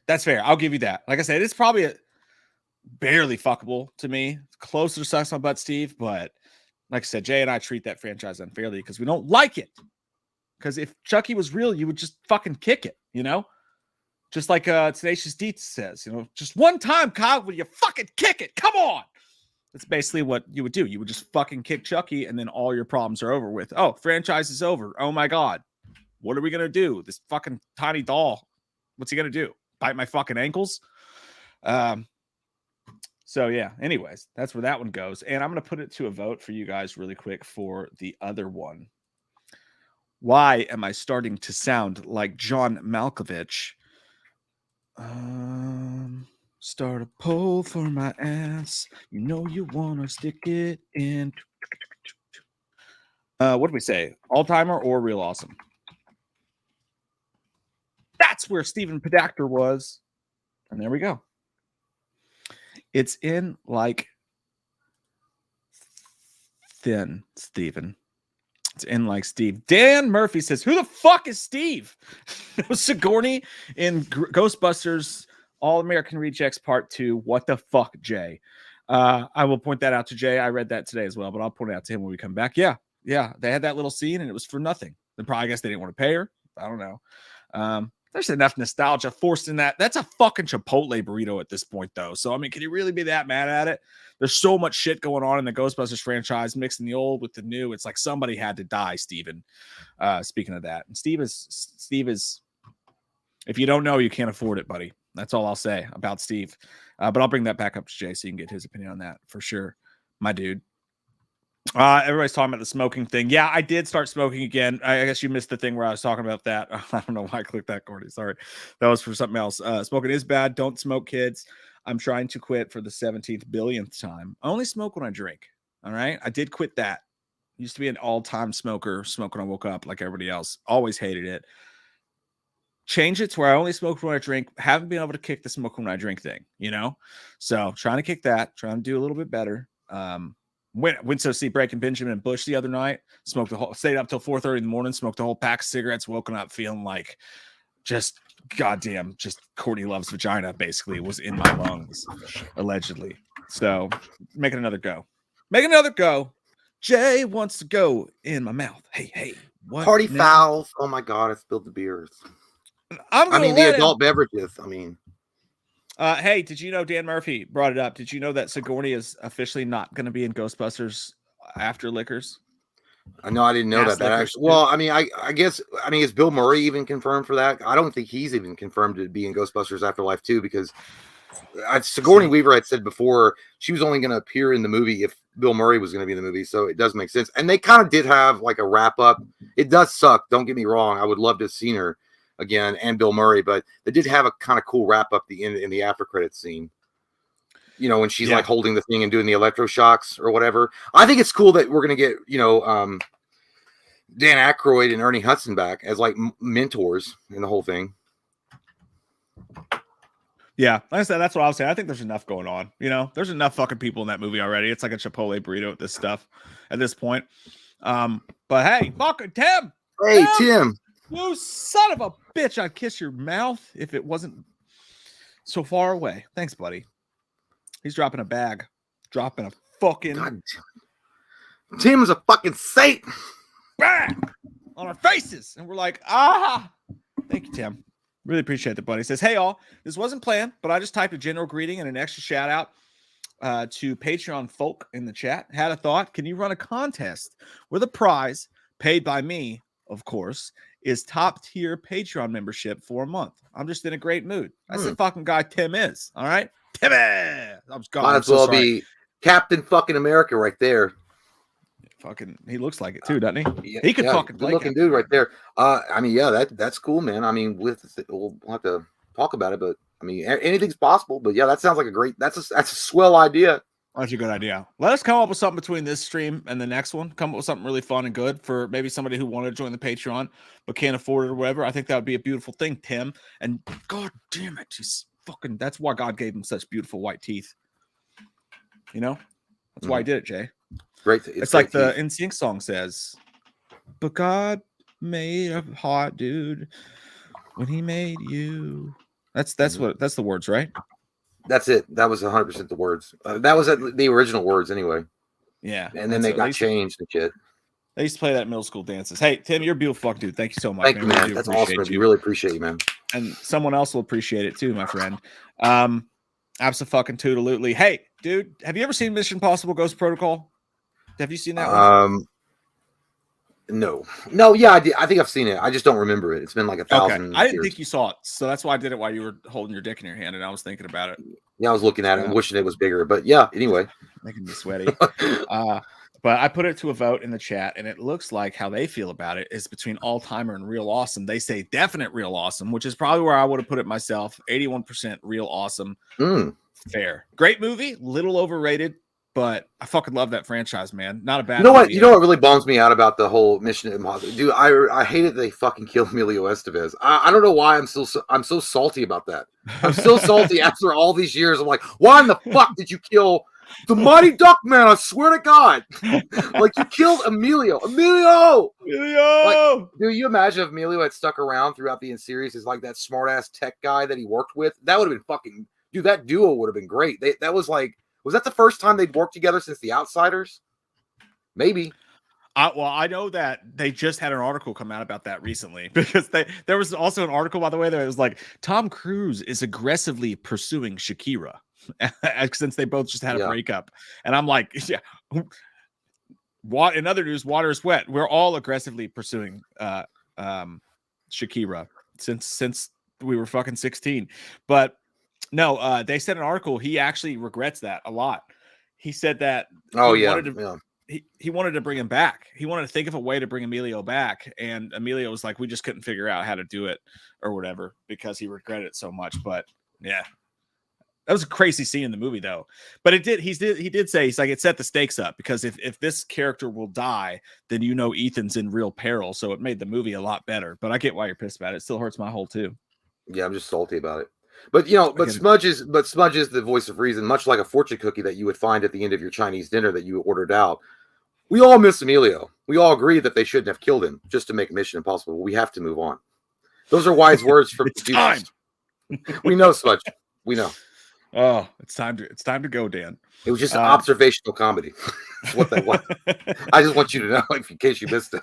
I'm not really pissed. It was just a joke. Because he said it happened in 1993, Jay. Like, I understand. Live in the now. Like, goddamn, dude, get the net. Oh shit. She was so hot in that scene though. By the end of it, he's like, "Oh, 400, Ethan. Oh, 400." Like John Boyd, her husband's dead, and she's like, "Oh, Ethan, do me. Oh, 400." You guys, you know what? I think they'll do without laughing.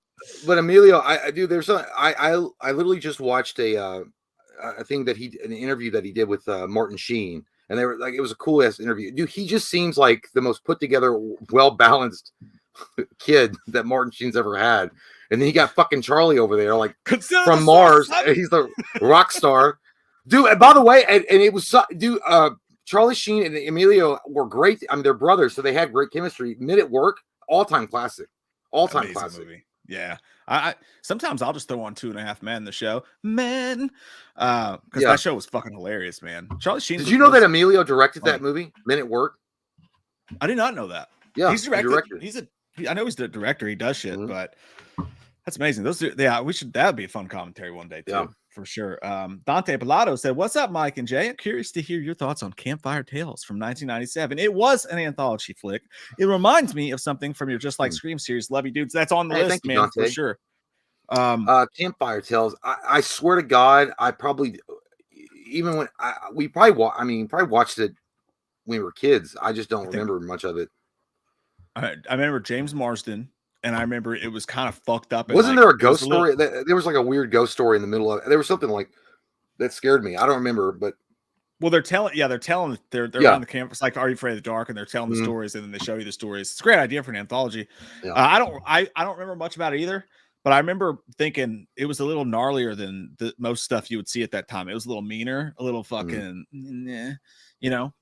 But yeah, definitely that'll end up in that series for sure, man. And thank you very fucking much, dude.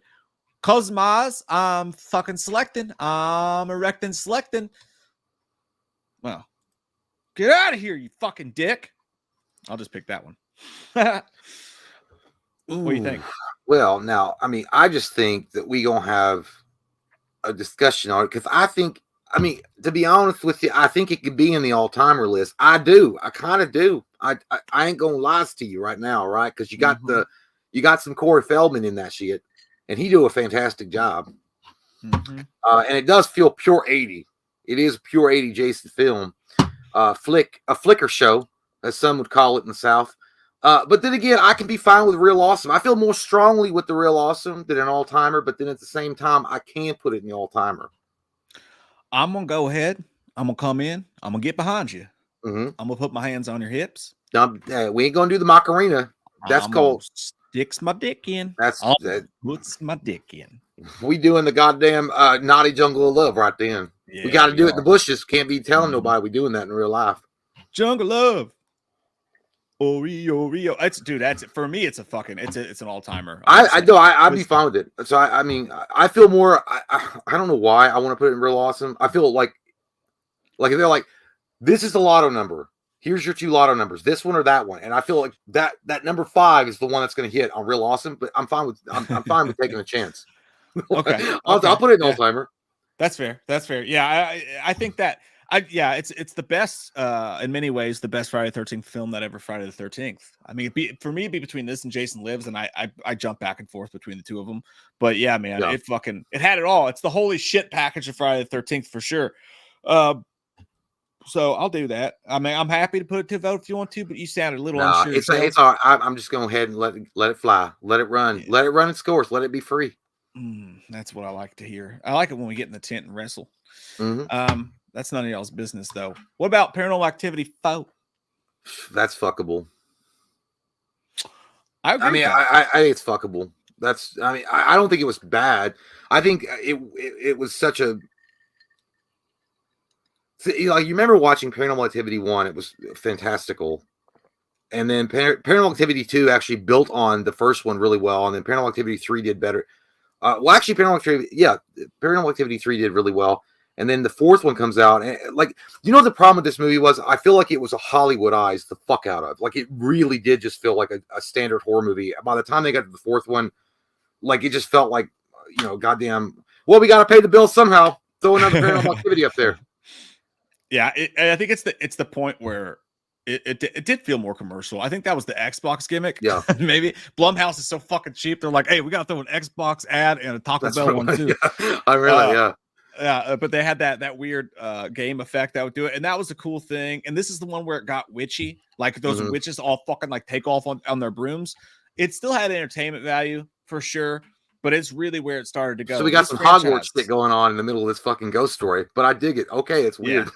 Yeah, it's fuckable. I mean, it's not like I wouldn't like, honestly, and it's not on this list, but the marked ones got no praise, and the marked ones was fucking great, dude. The marked ones was actually really good. I enjoy that one myself. I really do. I enjoy that franchise a lot more than most. But you and I liked the fucking Wicked Dick Snot or whatever. Yeah, the Wicked Dick Snot was the best film I've ever seen. The time my mom fingered me. It was so good. That was the sequel. The newest one, Next of Kin or whatever. But I know. Wasn't it? I thought it was Ghost Dimensions or some shit. No, it's the one before that. That was the worst.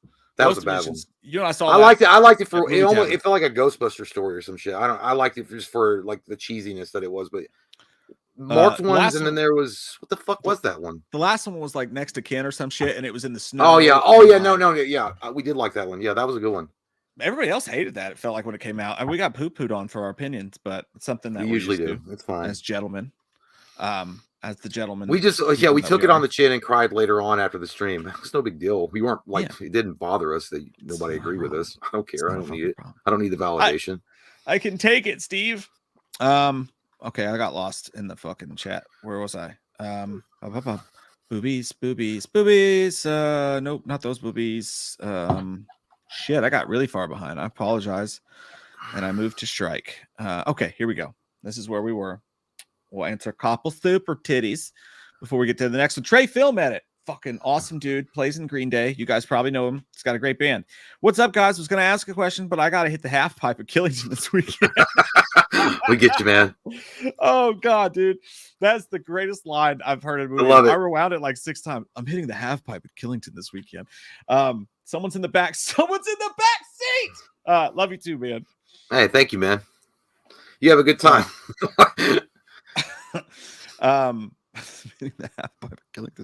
Jonathan Mann says, please do a commentary on Dane Cook Vicious Circle. Dude, that would be so fun to watch. That would be fun, but it's hard. I know, but dude, like the Vicious Circle, the stand-up comedy was one of the best I've ever seen. I remember watching that for the first. I think I got it on DVD.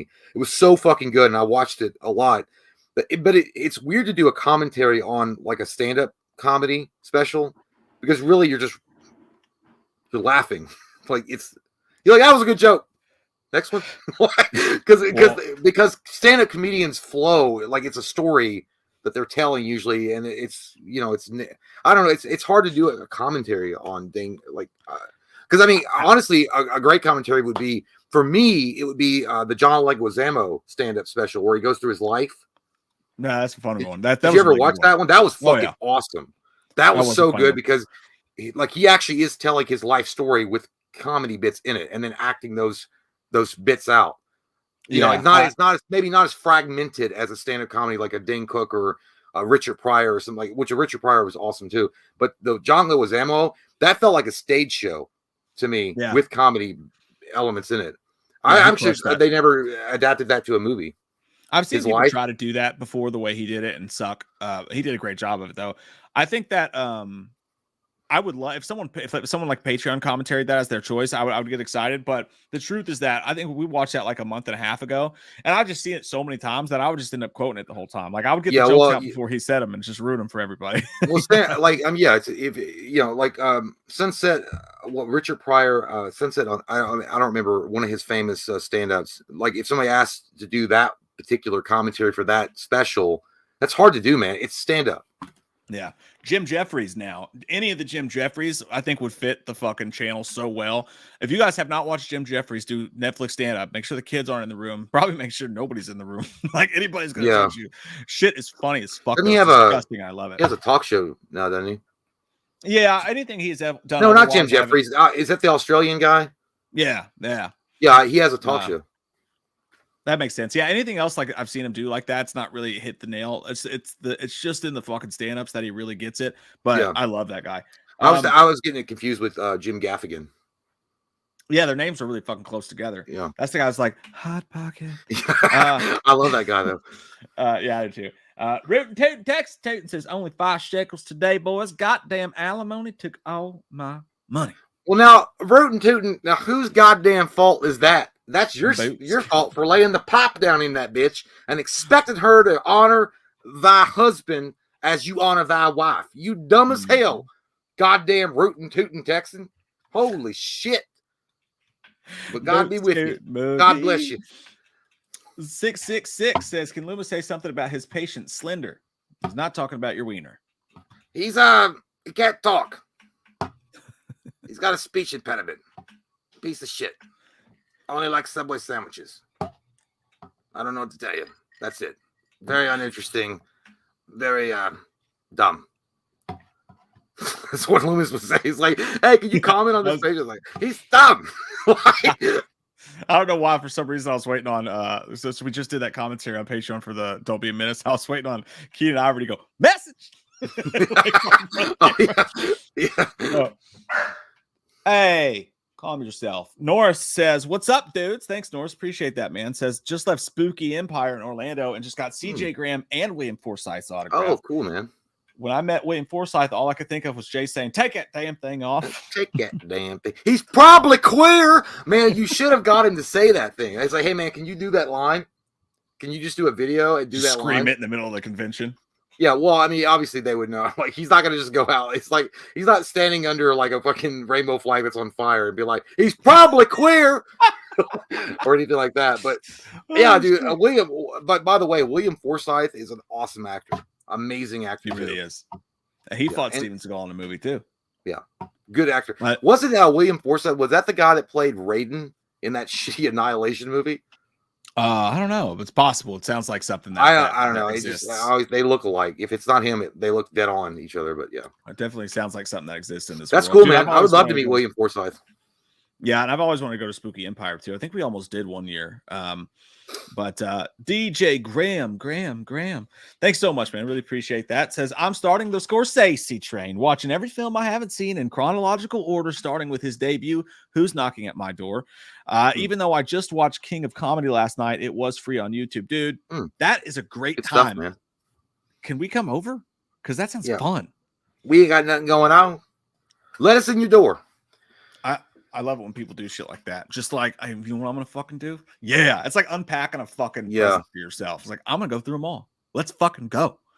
Yeah, it's so fun. You know what's crazy is that Martin Scorsese didn't win an Oscar or an Academy Award, I guess, until Goodfellas. Yeah, isn't that fucking crazy? Like, Oscars are a fucking joke, man. Well, no, they've always been a joke, but I'm just saying, like, The Godfather, all that shit, and like he didn't win. No, it's a fucking it's whoever's dick you sucked. You know, I would win a lot of Oscars, but like, hey, how did Harvey Weinstein's dick taste tonight? It was like a cherry flavored popsicle. And guess what? I got an award for it. I'm not saying they all did that, but who knows? No. We don't know. We don't know. That was a total difference. Yeah. For sure. Thank you, DJ. Latrell said, never thought to hear Jay accept the Halloween 4 mask. We'll stick around. Things are going to get freaky. You might see us. Yeah, things happen, man. Things change. It's like it was like Batman. It's like things change. Oh, how about Lethal Weapon 4 skis? Well, I put that shit in real awesome, but I know you want to put it in all timer probably. No, I'm with you on that. I think that's where it belongs. I think I fucking love it. It's a great movie. It's just an example of. It's kind of like Scream 5 is to the Scream franchise. It's like they made a good Lethal Weapon film. And it's like it didn't change anything, just did their thing. It's a well-oiled Lethal Weapon film, but it doesn't really stand out. Real Awesome's, I think, where it goes as well. Butters. It was emotional though. That was a weird. I always feel like Lethal. Like for whatever reason, Lethal Weapon 4 to me felt like and it was a great movie. Don't get me wrong, and I'm not shitting on it necessarily. I just that of the Lethal Weapons that felt a lot. There was like a commercialization of that film. It felt cleaner than usual. Yeah. Yeah. I don't know what it was. Because like the first three, it felt raw. It felt more like those. It had that vibe to it that felt like it's still the 80s kind of like edgy movie. And then when the fourth one came out, you introduced the Chris Rock angle. And I don't know. It felt, you know what it felt like? It felt like a Father of the Bride mixed with like a detective story. I get that. I'd actually say that 3 was where it started to feel sort of commercial. It started there, but then the fourth one, they fully embraced that shit. They went full on dark side. I mean, by the way, it's not a bad movie. Don't get me wrong. Chris Rock's hilarious to me. I'm just saying, there's something about it. I don't know what it was. It's like Rocky in 3. He's got money now. He's got a nice watch. He's got a nice jacket. You don't hate him at all. It's not changed his opinion. He's just a little cleaner until. Dude, I gotta be honest. I'm taking a step back and looking at this list. We got a fucking balanced ass list. I like this list. This list is balanced. It feels pretty sexy. Very Qui-Gon Jinn-y, and I like it. It's pretty sexy for sure. Stephen Crow says nothing gets that dopamine flowing like you boys. I can think of a few things. I can. There are a few things that'll do it. They're legal to do in the States, but yeah, Stephen Crow, I appreciate that, man. We both do. Scrolling down in your butt, feeling it so good. I'm gonna nut.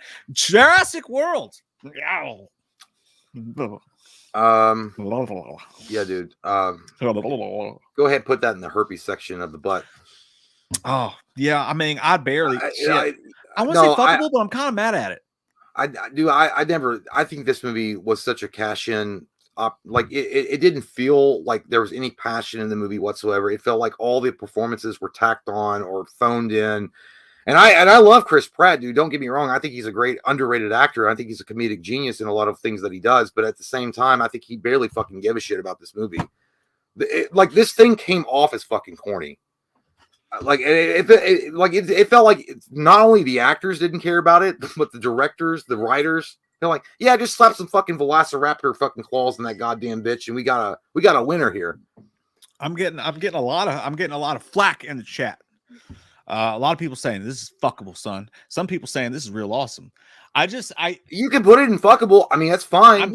I'm mad at it. I'm just mad at it. No, in my opinion, I'm mad at it right now. So I'm like more of a sucks my butt Steve, because like when you go back and look at it, you're like, how the fuck did these movies get worse? How are they uglier to look at than they were in the fucking 90s, man? How? That means you're not trying hard enough. That's the blessing and the curse of CGI. When directors just found it so much easier to use than practical effects mixed with CGI that's used appropriately, like the great Steven Spielberg, then it basically looks like a goddamn cutscene of a PS5 game or something when you see the Raptors running up to say hello.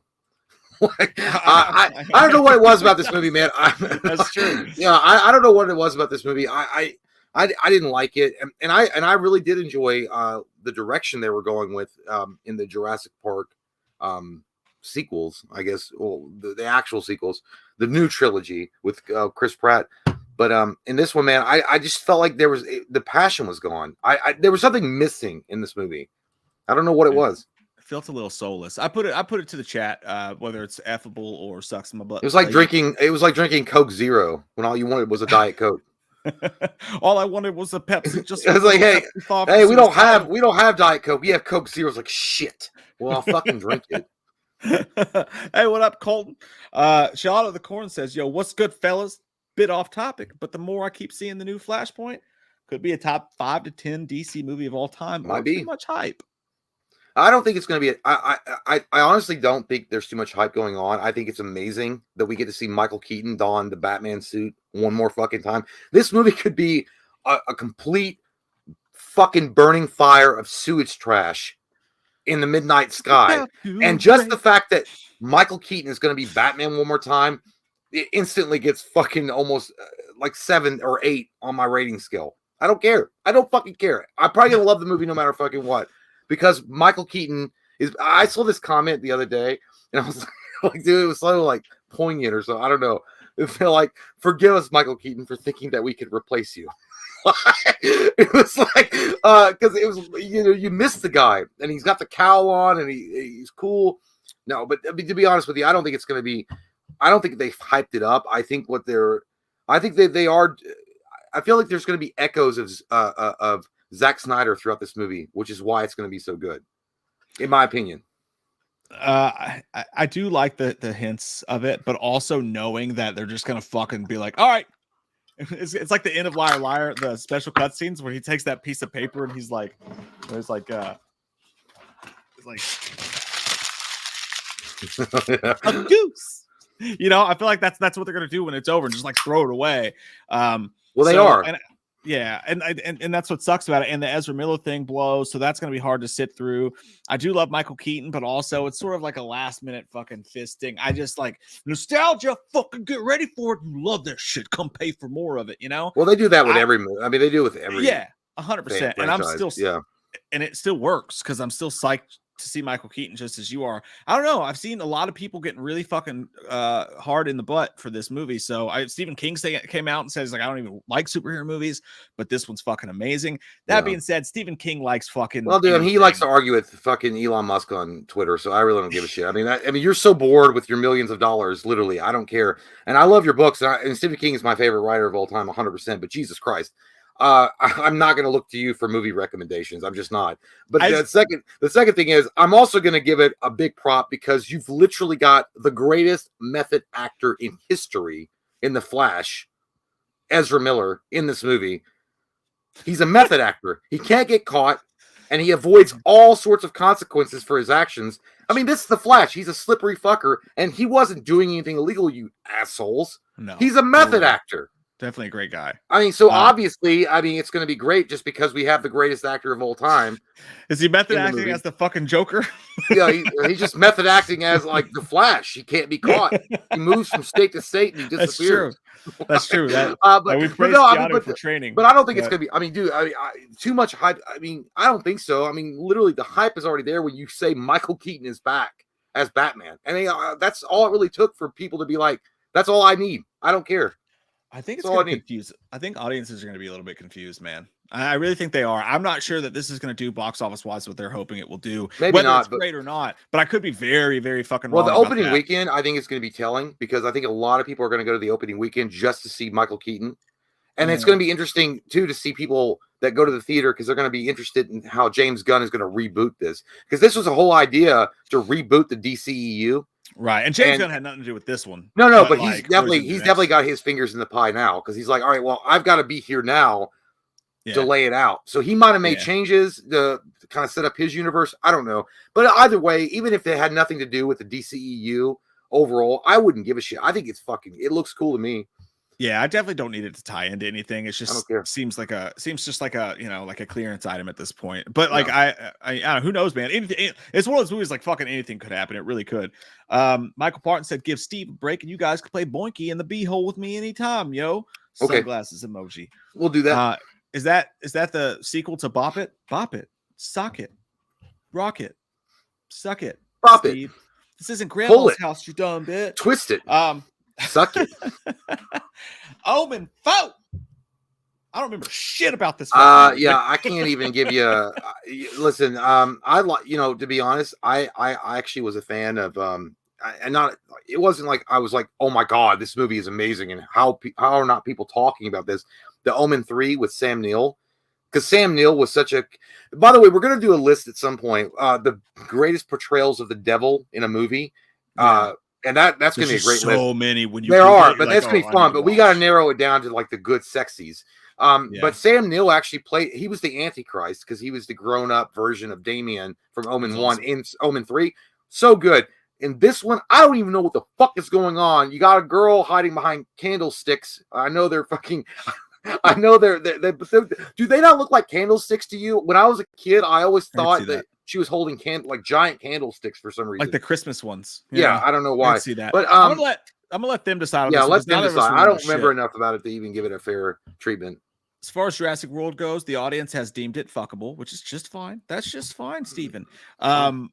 62% to 38%, so it wasn't as off as I thought it may be. Not bad. Not bad. But let me put this vote up here real quick for you morose motherfuckers right now. By the way, we really appreciate you guys hanging out and helping us with this list, because we could not do this tier list without you guys. And you guys are beautiful and your support is awesome. So we really appreciate that, because we're fucking dumb, obviously. And there's a lot of movies that we forget or we don't remember. And if we put Omen 4, if we had just immediately said, oh, it's fuckable, people are like, you guys don't watch films at all. You guys might as well stick to trading baseball cards for bubble gum, you pieces of shit. Which is probably how most people feel usually. Hey, this is technically not the 4th in the James Bond, right? But it's the 4th Craig movie, so I just thought, oh, fuck it, dude. Just well, you can you can break down the Bonds easy, because you got to go by the actors. Like you know, Connery had his, and then Dalton, and then that's fine. I would actually only call Spectre fuckable, dude. I think it's the worst of the Craig films. I do. Yeah, but dude, that opening was fucking sick. With the helicopter and shit, that was dope. But like, dude, the fucking I might be thinking. No, I know. You know what? Never mind. No, I know what you're talking about. No, the ending was terrible, because the ending didn't know if they were going to do a sequel or not. Remember, we went in theaters to see this, and I was like, "There's no way," because they left this too open ended, and there was all that rumor, "Oh, he's not coming back" or whatever. And I'm like, no, because why would you do what they did? I'm thinking Skyfall. The opening of Skyfall is fucking amazing. Like one of the best. Skyfall's an all timer. No, yeah, goddamn, holy shit. I just thought Spectre I put it fuckable too. Yeah, I put it fuckable. I liked it. It's just not. Yeah, there was so much more, and they underused. Who's the guy? Mads Mikkelsen, right? And the first they underused him. They had this whole cool like moment, and then it was like, all right, well, then it's over in like 15 minutes. Right, Christoph Waltz was the main dude. No, Christoph. Like no, the main bad guy. No, the one that he meets in the jail cell. It's Christoph Waltz. Yeah. He meets him in the jail cell, and then they have like this. You know what I'm talking about? Like it's one of the main guys from the first or second movie or whatever. Am I thinking of the right movie? I think you're confused. I think you are, because there was a one where he had to go interrogate the dude in the jail cell. I think there is an interrogation scene in this. No, you're thinking of Javier Bardem's one, I think, because he was like, how do you know I haven't had med in my butt? No, that was the first. No, that's Casino. I know that one. No, that's not Casino Royale. Was Mads Mikkelsen, because when he's like, can you move it to the left and scratch my nuts a little bit? When he I could be mistaken. I don't know. I'm getting them all confused. Spectre to me is it's not memorable. Maybe that's why I'm fucking up, because I'm trying to remember something, and I remember like being entertained but not getting a shit. Well, they try to take it and make it super like old school, like sort of Roger Moore, in my opinion. Like with this one, like try to make it sort of fancy. Well, they didn't go that far. They didn't make it like goofy as fuck. Like Roger Moore's a goofy ass fucking. No, yeah. But I mean, like they try to make it like full on, like clean, fucking, fully formed James Bond. So it just didn't match to this. So I'll go fuckable too. Hang on real quick. Got to change my battery. I'm sure that's gonna piss off some of you folk. And we don't want it to piss you folk off, but at the same time, man, I really like James Bond, the new James Bond, Daniel Craig. I think Casino Royale, I think it's better than Skyfall. That's my opinion, and I'm going to stick with it, all right? I'm sticking to my guns. Shooter McGavin. Yeah! But, I mean, Skyfall, I can totally see people being like, Skyfall trumps Casino Royale 100%. But to me, I think Casino Royale is awesome. It's like anyway, and then I think I saw Quantum of Solace. I think I did watch it, and I liked it. It's pure action, which it was weird because when that movie came out, it was getting shit on by critics. Yeah, like they're like, oh, you don't avoid this one. You don't want to like this one. Yeah, I think that movie kicks ass, man. Child of the Corn says, which would be a more intriguing matchup, Batman versus Predator or Deathstroke versus the Xenomorphs? Both epic. Beep, bop, boop. I don't know why I had that. I mean, I think it would be Batman versus Predator because they're going to both use tools and like their utility belts to see who can outfuck who.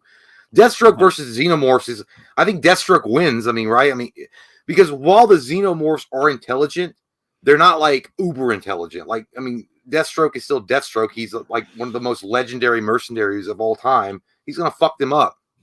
Like he's just gonna set a mini nuclear bomb under the fucking vagina of the Queen, and then run away to a spaceship far away and watch it blow up. Batman and Predator, yeah, it's a fun time right there. Batman and Predator, it's a match. They have to match wits with each other because Predator is actually smart. They're intelligent creatures, and they use tools and shit. I think that Batman versus Predator is the superior. I just think it would look cooler to see them fight. You know what I mean? But I'm with you on that. Jack Ryan Boyd said, career day at school. Dad is in the parking lot stealing catalytic converters. That skit Michael Myers on Sundays. Mike playing a horror movie douche was very accurate. I'm not made of gasoline. Oh yeah, I remember. I'm not made of gasoline. Oh, you're talking about the like OG one, the one that we did. Yeah. But I think that was our first sketch we ever did. Well, there's one of them, yeah, for sure. It's so funny. When you bring up career day, though, so they had a career day at my 7-year-old school, and I'm giving her a bath. Not at career day because that'd be weird. But afterwards, it's got her in the tub, and I'm washing her hair, and she's like, "You know what, Dad?" I was like, "What?" She's like, "You don't have a real job." I was like, "She's not lying. It's truth." I was like, "Yeah, I know." I was like, "Oh yeah." She's like, "Yeah, you don't do anything but sit at your computer all day." She roasted I was like, bitch. Yeah, dude. Roasted. And I'm like, that's not. I'm like, I got all. I was like, that's not true, honey. I was like, Dad brings a lot of joy to people, and I worked very hard. I worked 2 jobs for very long time. So you're a Santa Claus at the fucking mall during holiday. Big deal. Yeah. Yeah, she's like, the only person that works with you is Jay. I'm like, well, that's true, honey. I was like, that's true. I was like, but we worked really hard. And she's just like, yeah. And then I found out like the next day, I was like, that's okay. I was like, you heard what that little fucking shit said to me? Yeah. I almost drowned her. And she was like, oh, you know what happened, right? I was like, what? She's like, she had career day the other day. I was like, so those other dads coming in, they're like, I'm a cop, I'm a fireman, I'm a fucking I work at Denny, whatever. Like, and she was like, my dad fucking just sits in his fucking living room all day like a piece of shit. I'm a YouTube influencer. Yeah. Doesn't that sound wonderful, kids? What do? I scream in a microphone talking about movies all day long and give people my opinions because I'm a piece of shit and I'm sanctimonious as fuck to think that anybody cares about my opinion. That's both of us, by the way. It's 100% what it is. Your dad is an attention whore and a narcissist. That's what Daddy does for a living. But it's funny. So you could have been like goddamn Kratos from the God of War series. You'd be like, oh, you don't think I do anything? Why don't you get out of the fucking tub then? And that water that's washing over you, making you feel so nice and clean. You go out in the goddamn yard. You stand in the street. Without what I do, this nothing job that I have, that wouldn't be swirling around you, would it? Go out in the fucking street. And stand and let the wind cool you off and dry you up. Oh, by the way, you don't get towels because now you just got to go out there and be like fucking Nell and have Liam Neeson find you in the fucking woods. Or just go full Dane Cook and be like, who bought the fucking noodles? I bought the fucking noodles. It's weird, dude. I actually, it was weird. Yeah, it's weird. The job. I mean, it's not. I mean, dude, I think me and Mike are blessed. 100%, we're blessed to be doing what we're doing. And it's hard to even call it a job because it's so fun to do. But we're blessed to do something that we both love, and but it is weird. Like when I went to the dentist, and you have to put down your employment, and you're like, I don't fucking know.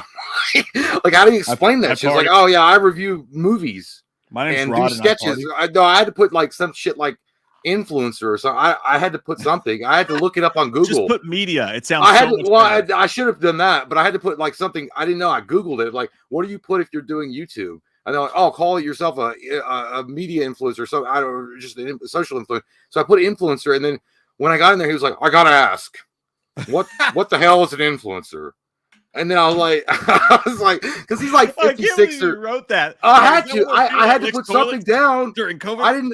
I panicked. I Googled it and I fucking wrote what Google told me to do because I'm easily led. Oh. And then he was like, I gotta ask, what's an influencer? And I'm like, I usually influence kids. I was like, I usually influence kids to do drugs at an early age. I was like, no. I was like, well, then it doesn't matter because then you get. I was like, I do YouTube, and he's like, what does that mean? And I was like, just fix my fucking teeth. I don't give a shits. I don't need to explain. Like, I felt like I was in confession. Like, he was like, what does that mean? I'm like, I do YouTube videos and we review movies and we do sketches. It's like a really bad SNL. And he's like, I like SNL. Let me get your handle. I hate that, dude. When they say I like SNL, I'm like they're trying to like be what's your channel name? Like, if you get my channel name and you go and watch that stuff, I will be rolled out of your dentistry tomorrow because they're Christian. Like the dentist that I go to is like Christian, and they would see this, and then I'm not doing it. That's the worst, dude. When you go and you're hanging out with people, and it's like, oh, so what do you do? I'm like, oh, fuck, here we go. I'm on YouTube. And they're like, you make money? I'm like, yeah, fucking sometimes. Like, oh, let me check out your channel. You're not gonna like it. You're not gonna fucking like it. I hate that. Yeah. Sometimes people will come up to you and they're like, hey, have you seen this movie? And I'm like, oh shit, that guy remembered what I do for a living. It's weird, you know. Mom, mom always like, what's your channel's name, honey? Before she passed, and I'm like, Mom, you don't need to know everything in my fucking life, Mom. Damn, stay out of it. Because and then she'd be like, well, honey, I just want to see what you're doing on the internet. I'm like, you don't need to see a goddamn thing. I was like, I say a lot of bad words, and she's like, okay, well, now that's respectful. You're being respectful to your mother. You're saying you don't need to watch that because it's gonna make your mom upset. I'm like, yeah, Mom, that's why I don't watch my shit. Okay, don't watch any of that stuff. That's terrible. If Aunt Peanut, which is my aunt, comes to you and says, hey, watch this, tell her to go fuck off. Don't you dare watch that video. Yeah. You should listen to the song at the end. No, yeah. Well, I got the exact opposite of that. I got the whole fucking I turned it on for 5 seconds and all I heard was this sucking dick and fucking partying. Yeah. Party. Mom, I got something to tell you later. Yeah. I was like, well, you know, that makes people smile, Mom. So whatever. Yeah. You don't respect me. It's so weird, by the way. I like if you guys are new, some of you guys might be new and you just are tuning in to the channel and you're like, I'm expecting a fucking tier list, and these assholes are talking about how they interpret their careers, quote unquote, at YouTube. Speaking of which, let's speed round. You ready for a quick speedy roundy? Speedy roundy. Psycho 4, the beginning. Real awesome. Real awesome. I like it. This is the one where he's calling into the fucking radio station. He's like, I did something bad, Hector, with my wiener. Okay, never. No. I was thinking of Psycho 3. Fuckable. Yeah, I'm more fuckable. I was going to agree with you just for heaven's sake, but I do think it's more fuckable. Yeah, but hey, fuckable. Psycho's one of those movies doesn't really have a terrible movie in the franchise, man. No, it's actually they're all good. The remake is kind of stinky. No, that was a terrible one. Yeah, the Vince Vaughn one. It was just the same movie, but it was in color.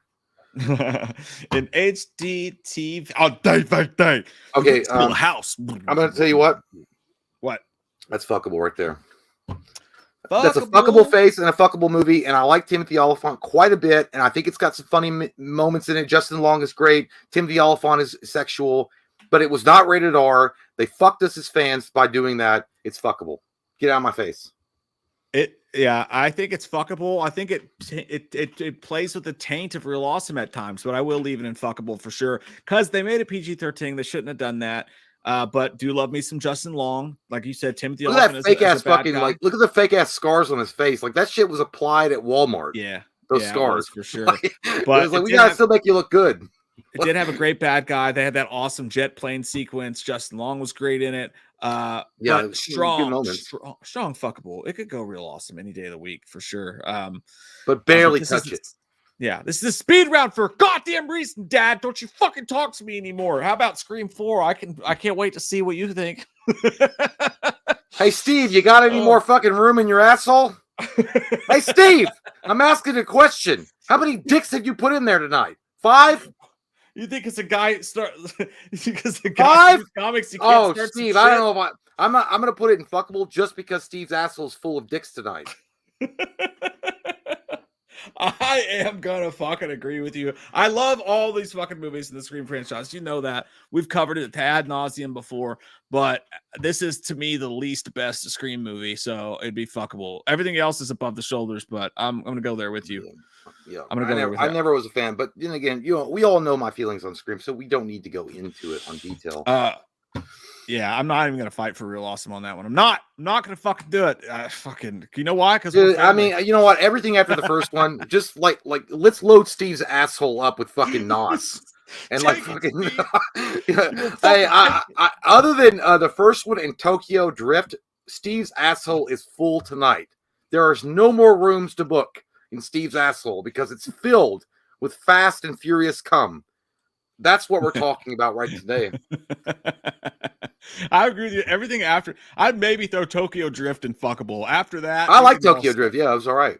They could all throw it and sucks my butt, Steve. Yeah, I'm sorry, and I know there are Fast and Furious fans out there, but dude, I cannot understand it. I don't get it.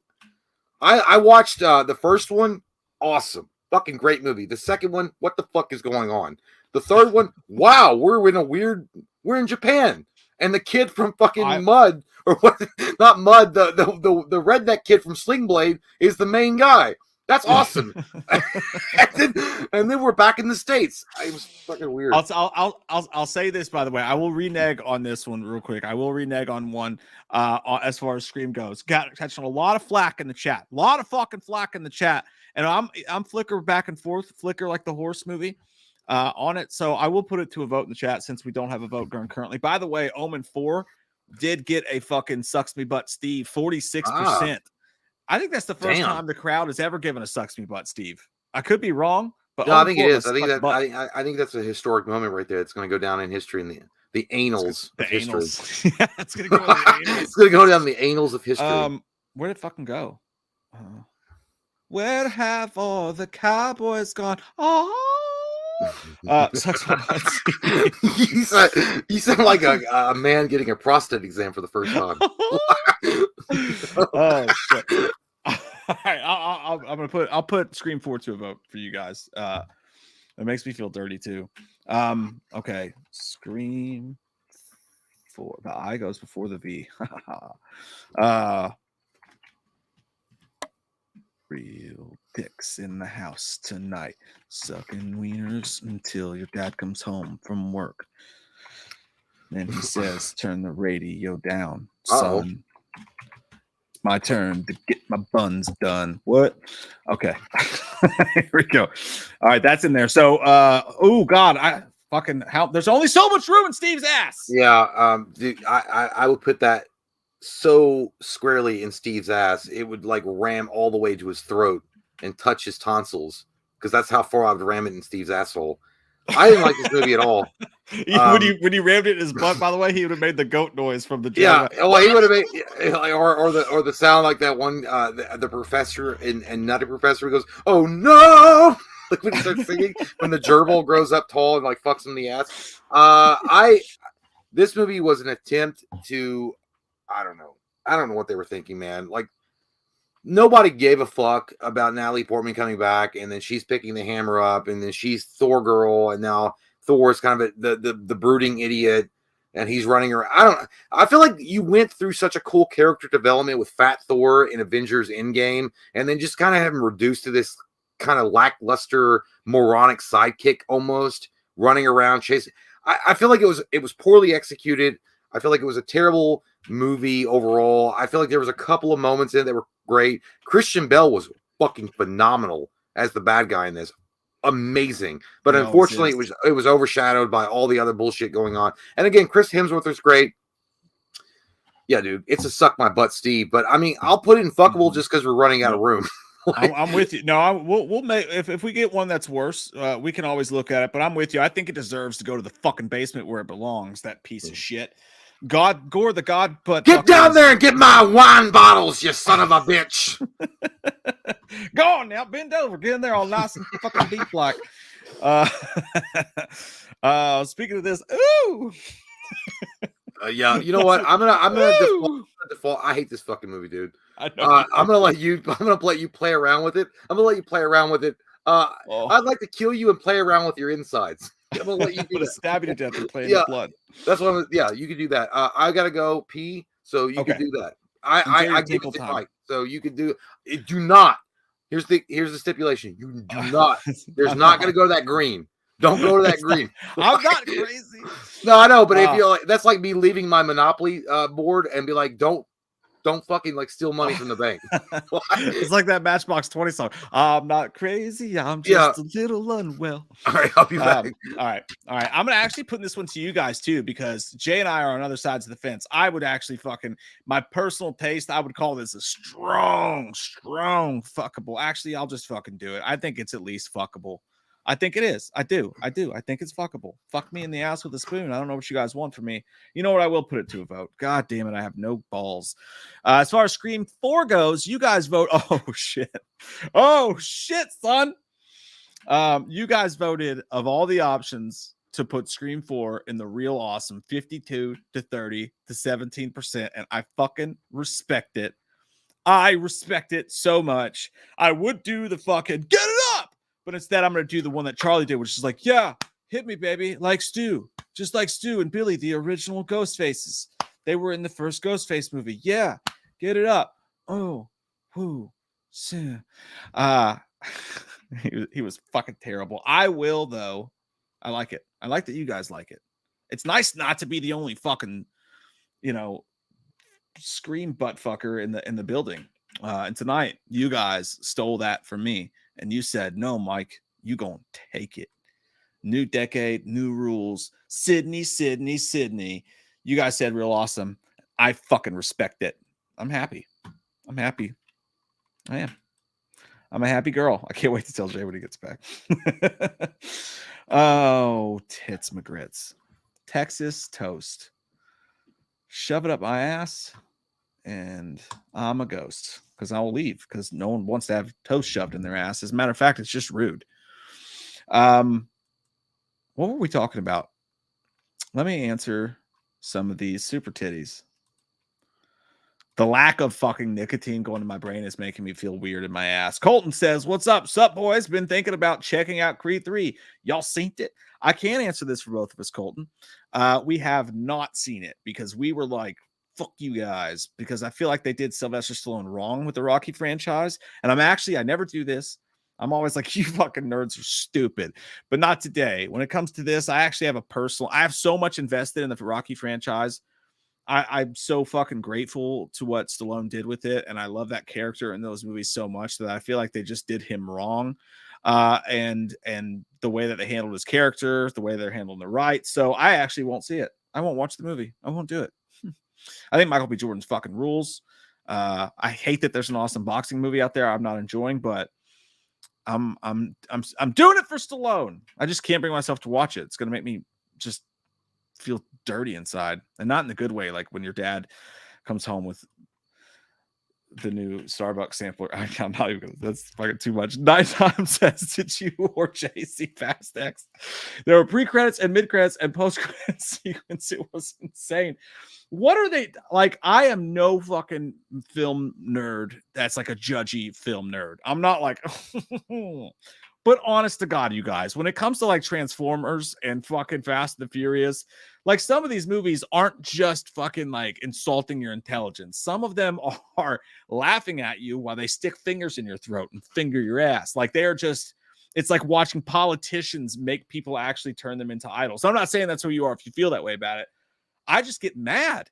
Like some of these movies are so fucking bad. I actually get angry watching them. I'm like, how dare you put this product into the fucking ether? And that's kind of where I'm at with Fast and Furious. I can't even get bad enjoyment out of it these days. I hate those fucking movies so goddamn much. I don't understand it. I don't fucking understand it, Steve. I don't. So no, I did not see it. I know Jay did not see it either. I will never watch it. I stopped at like 7. I reviewed it and I was like, I got done and I just took a shower and fucking loofah'd myself. With like a really sharp loofah, and I like hurt myself. Like, you piece of fucking shit, you communist consumer fucking capitalist piece of shit, how dare you resort to watching these fucking movies? I hope you get fucking robbed in a Walmart parking lot at 2 a.m.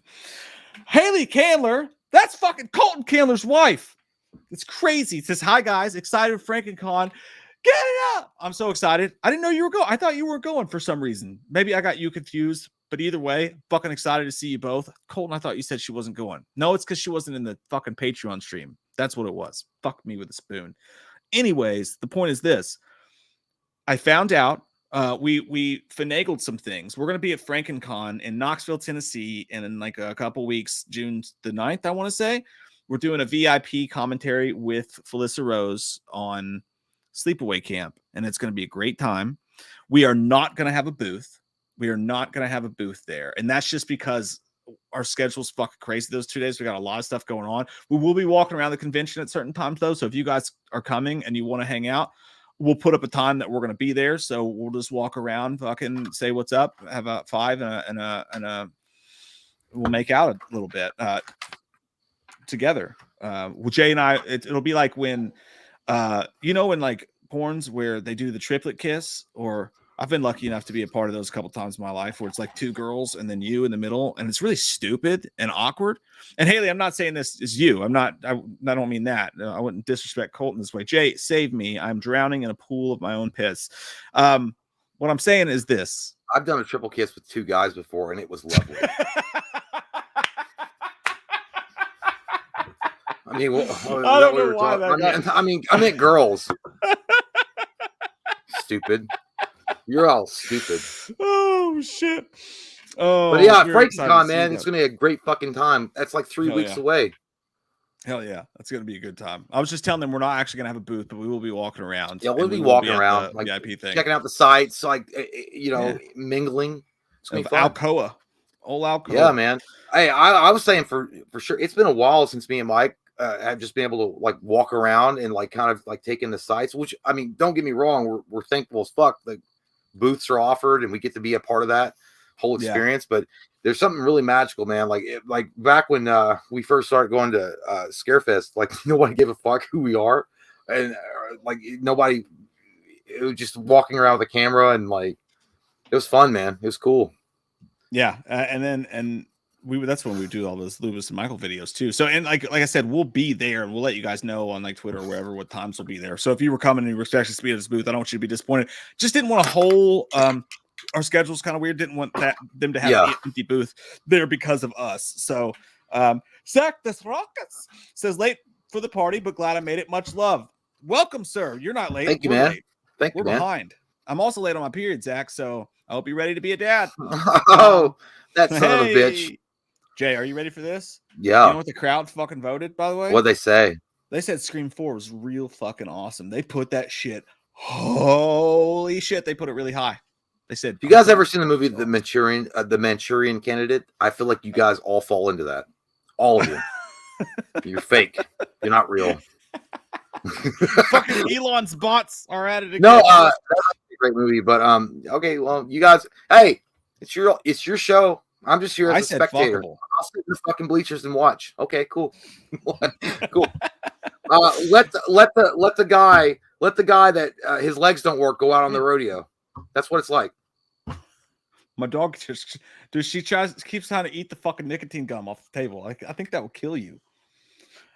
Stacey James, what up, dude? Said these goddamn Long Islands got me feeling all fuzzy inside. Woo!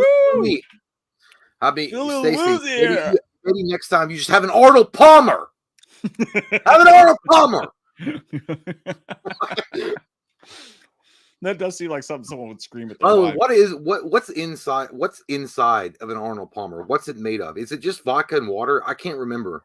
Well, if it's a hot dude at a nightclub and about Friday at 3 a.m., it's my Arnold's going to be all. I don't know. I'm stupid. I don't know. I can't remember what's in fucking. Arnold I think it's Palmer's. Lemonade and tea and vodka. Sounds about right. That sounds that sounds like a golf drink. Iced tea and vodka. Iced tea. I think that's the thing. Yeah, maybe lemon iced tea. You fancy fucks.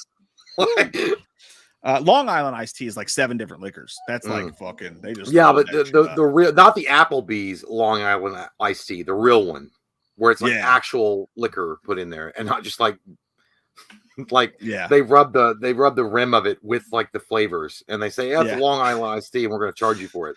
They just buy it pre-mixed from fucking Walmart or Sam's Club, put it in there. Zach Harris says, Jay, have you read the horror comic anthology Ice Cream Man? Began circa 2018. Gets Twilight Zone comparisons a lot. Highly recommend it. Good stuff. No, I've never. You guys remember? I've never read it, man. But thanks for the suggestion. Do you guys remember Ice Cream Man with Ron Howard's brother? Yeah. Clint Howard? Was it Clint Howard? Clint Howard, yeah, Clint Howard. It was Clint Howard. The cover was great. Like he was like holding a cone, and he's got like a fucking like all like sorts of body parts on it. Yeah, but no, I've never read it. That's all I realized was that one. I thank you, Zach. Appreciate it, man. Tim, what the fuck? Got that back. Tim. You gotta get the back. Jesus, Tim. Tim, you're too fucking kind to us, man. Thank you, man. You're too nice to us. We do not deserve this kind of love, appreciation, and affection. but we will accept it. It says, after that last chat regarding the Patreon contest, I realized my profile pic was with a blonde chick. I want non-Patreon folks to recognize my ugly mug. Over the last 6 months, I've fallen in love with this community. For a minute, I thought you two forgot my face. Never. Hey, man, we never forget that handsome face, but thank you so much. That's so sweet, bro. That's amazing. And by the way, I knew it was you because I focused on you and not the girl. I did too. I actually knew it was I was like, hey, that's Tim. I knew it was you. We just thought maybe you hooked up. Maybe you hooked up between last time we saw you and now. We're like, hey, good. We didn't want to comment on it because you never know. Be like, oh, actually, that's my ex. And I am now going to, no, we knew Tim. We knew Tim. Fucking know you. Yeah, man. No, you're amazing, dude. Thank you so fucking much. Well, we don't deserve it. So awesome. You fucking Thank you. I wonder, we got to fucking hit the heavy hitters before we go, by the way. Tim and everybody else. Nightmare 4 on Elm Street, The Dream Master. I'm going to fucking say real awesome, personally. I think this movie kicks ass. Proud of shit to have written it. What a fucking liar you is. Because we both know we co-wrote it together, but either way, it's fine. Yeah, dude. I think Whole and a Half kicks ass. Yeah, and I'm glad I should have wrote it. Yeah, Nightmare 4, it'd be real awesome, I think. Well, here's the thing about it's weird. Like, now we were talking earlier in the stream, Mike. By the way, check your phone. We were talking really earlier in the stream about Nightmare 4. Yeah, I know. That's what I'm saying. No. Yeah. Like just now. Just happened? Yeah. Yeah, but we can't get into details about it though. We can't get into details about that. I know, but we'll have to talk about that later on. Either way, we can't share certain things, my friends and bros. But Nightmare 4 is one of those movies we talked about early on. That guy needs to stop hanging out with juggalos. That's what it'll get you. That guy definitely needs penicillin. You can't go to war with juggalos. And if he didn't before, he will after tonight. Jesus Christo. But either way, Christ. Anyway, we were talking earlier. I'm sorry. I know that there are so many of you, and there's so many sweet people out there that like timestamp. This is where they talk about this. Timestamp. You guys must be like, you guys have to get on Ritalin to be a part of the timestamp community in this channel. But Nightmare 4 is one of those movies, when we talked earlier about Batman and Robin not aging well and it being a fucking completely classless ass movie that literally just shit all over the Batman mythos. Nightmare 4 is one of those movies that as you grow older and you watch it, you really start to appreciate for the coolness and the beauty that is Nightmare 4, to be honest. Yeah. I used to fucking hate Nightmare 4. I felt for me, Nightmare 1, 2, and 3 were the best, and then Nightmare 4, 5, and 6 sucked ass. And then New Nightmare came along and kind of revitalized it, and that was it. But dude, honestly, as I got older and I watched Nightmare 4, it wasn't long. I mean, but as you get older and you watch, like, it's a good fucking movie, dude. It's a good time. A lot of cool moments in that movie. And Robert Englund's at his best. Because, I mean, it's coming on the heels of literally Robert Englund's Freddy Krueger embracing that MTV persona from Nightmare 3. And it's balls to the wall. You got that great fucking cockroach scene, which still grosses me out to this day, when that chick is working out, trying to get on all them gains. And them arms and then her arms fucking break. Yeah. You're like, God damn, your fucking tendonitis is showing when her fucking elbows. Oh my God. There's dumb shit in it. The dog does piss and bring Freddy back to life. Stupid. Pretty fucking that's stupid. Yeah. But also, and they also kill off Joey and Kincaid way too early. Way too fucking early. There are holes. And I never thought, is it Alice or fucking Janine, the redheaded chick? I think it's Alice. Alice. Yeah, Alice. Could be wrong. Alice. Yeah. I love Nightmare 4. Personally, I think it's better than Nightmare 3. I know. Oh, son of a bitch. Fucking treehouse. You're out of here, mister. I mean it. You're part of the He-Man Woman Hater Club. And you're a woman now. We don't like you. How's your Bud Light, you vagina? But I love fucking Nightmare 4, man. Amazing kills, great Freddy, fucking rules. What are you gonna do? What are you gonna do with all that junk inside your trunk? What I want to ask Trainer, get out of here. John, did she hear? She said her husband had a huge dick. She says, like, is it all the way in? He's like, honey, I just put the tip in. He's like, God damn. Well, Yep. no one's gonna want. Yeah. John Horside said, I am excited for Maxine to come out. The third X movie. Love your content, guys. Love you, fucking dude. Thank you, man. I thank you, man. Dude, you gotta watch those fucking movies. Actually, I won't say that you gotta watch them because I actually don't think you'll like them. There's something about you that tells me that you won't fucking like them. What Now you're gonna watch them and you're gonna be like, those were the fucking greatest movies of all time. Suck my dick, Mike. I'm not like you because I won't do that. I won't do that just to be like, hey, I'm on your level, bro. That's what you do, dude. I'm excited to see Maxine too. I'm not as big on X as other people were, but Pearl fucking that was a Joaquin Phoenix. The horror movie. Yeah, okay, yeah. The horror flicker show. Yeah, my personal. Sometimes the horror film. Yeah. Horror, the horror picture show. Yeah, that's what it is. Zach the Rockets says, who would win, Master Chief or T-800? That's a great fucking question, but I think you're going to give it to Master Chief. I mean, you got to. He's got equipped with sticky bombs.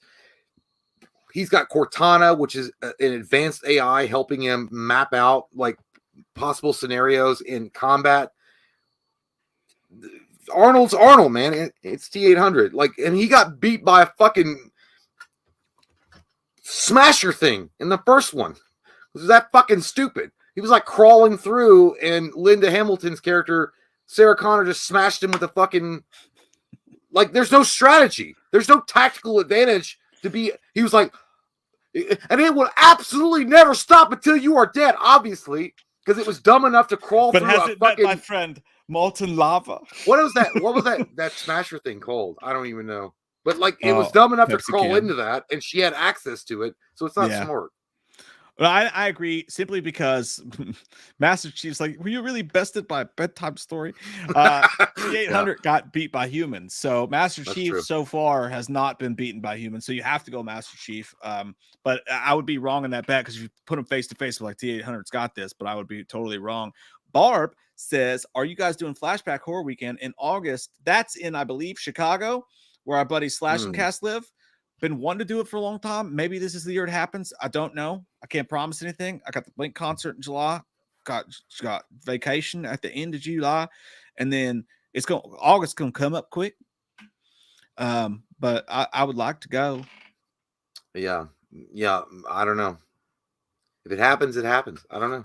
I just go with the flow. It's like I'm like a goddamn. I'm like Magellan on the seas. Are the winds up? I go. Do the sails turn that way? Let us go. I don't even know. I go Magellan on that cock. It's whatever. Yeah. I would like to though. Hella, no one's here. No one's here. And then like Jason busts through the window and rips me. Mad Max Fury fucking Road, Joe. No, that's a shitty movie. I hate women taking lead roles and taking it away from men. I hate strong women. I mean, fuck them. Okay, fuck you for thinking that you can be up on the same par as men. You shouldn't even be able to vote, woman. You can't even dunk a basketball. No, I actually like this. I actually did enjoy Mad Max, and it was really weird. I actually put Mad Max at Fury Road at. I don't put it real awesome. I think it's a I wasn't good making that movie. Face at you. I just read something gross. Huh? You were talking. And I went. I didn't even. Oh yeah, it's fine. And I was like, and again, I'm joking. I don't care. It's so weird. What I was gonna say, I think it's a fuckable movie, and the reason why is because I don't. The Mel Gibson films were so dynamic and they were so awesome, and I really did enjoy them. I felt like they were a breath of fresh air when you watched them.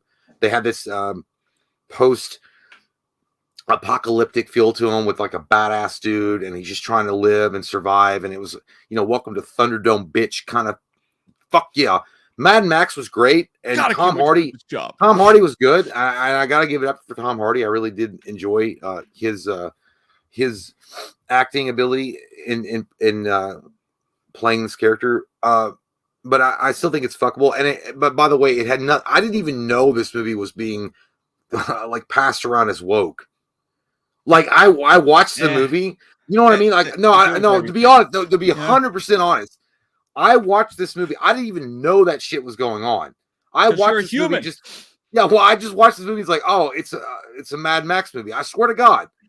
That's how I watched it. And like, and don't get me wrong, if it was just like, if there was like a political message in it or whatever, where it was like too overwhelming, you're like, I don't want this. I don't want this. There was nothing in that in the movie for me. I feel like Charlize Theron and Tom Hardy shared the role. It was like a co-star film. I feel it's fuckable. You know, I don't think it's on the level of the original Mad Max at all, or Thunderdome. I would expect, my best guess is that most people would put this in all-timer. Like personally, shit. So I think we should put it to a vote because I'm interested to see. Actually, I would say real awesome, but like Charlize Theron's a fucking amazing actress. People who are doing the woke thing are just fucking, Well, like, that oh my god, fucking certain movies are justifiable, but I mean other films you watch and you're like, I don't get it. I don't even understand. But yeah.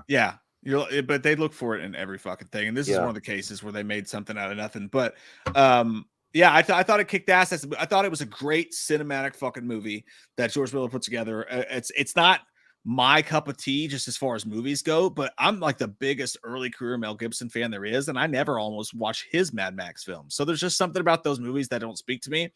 That being said, you like the early ones? Oh, they're fucking amazing movies. I loved them. I don't veer towards those. Like I'll watch Lethal Weapon again. Yeah, you have to be in a certain mood to watch that shit. Yeah, you have to be in a certain mood. 100%. So it's just not my franchise, but I still like it. So I might feel like it's gonna sound like prejudice or something. I don't like the fact that Mel Gibson in those movies is like Australian. Like he's ours. No, like I feel like he should be a fucking American dude, like surviving the desert in like goddamn Nevada or Arizona. I don't know. I'm like, why the fuck are you speaking in an accent, you son of a bitch? You hate the Jews, and you're obviously American. That's not erroneous. Erroneous on all counts. I'm being mean. I love Mel Gibson. Mel Gibson, I feel like has got the shittiest deal in Hollywood forever.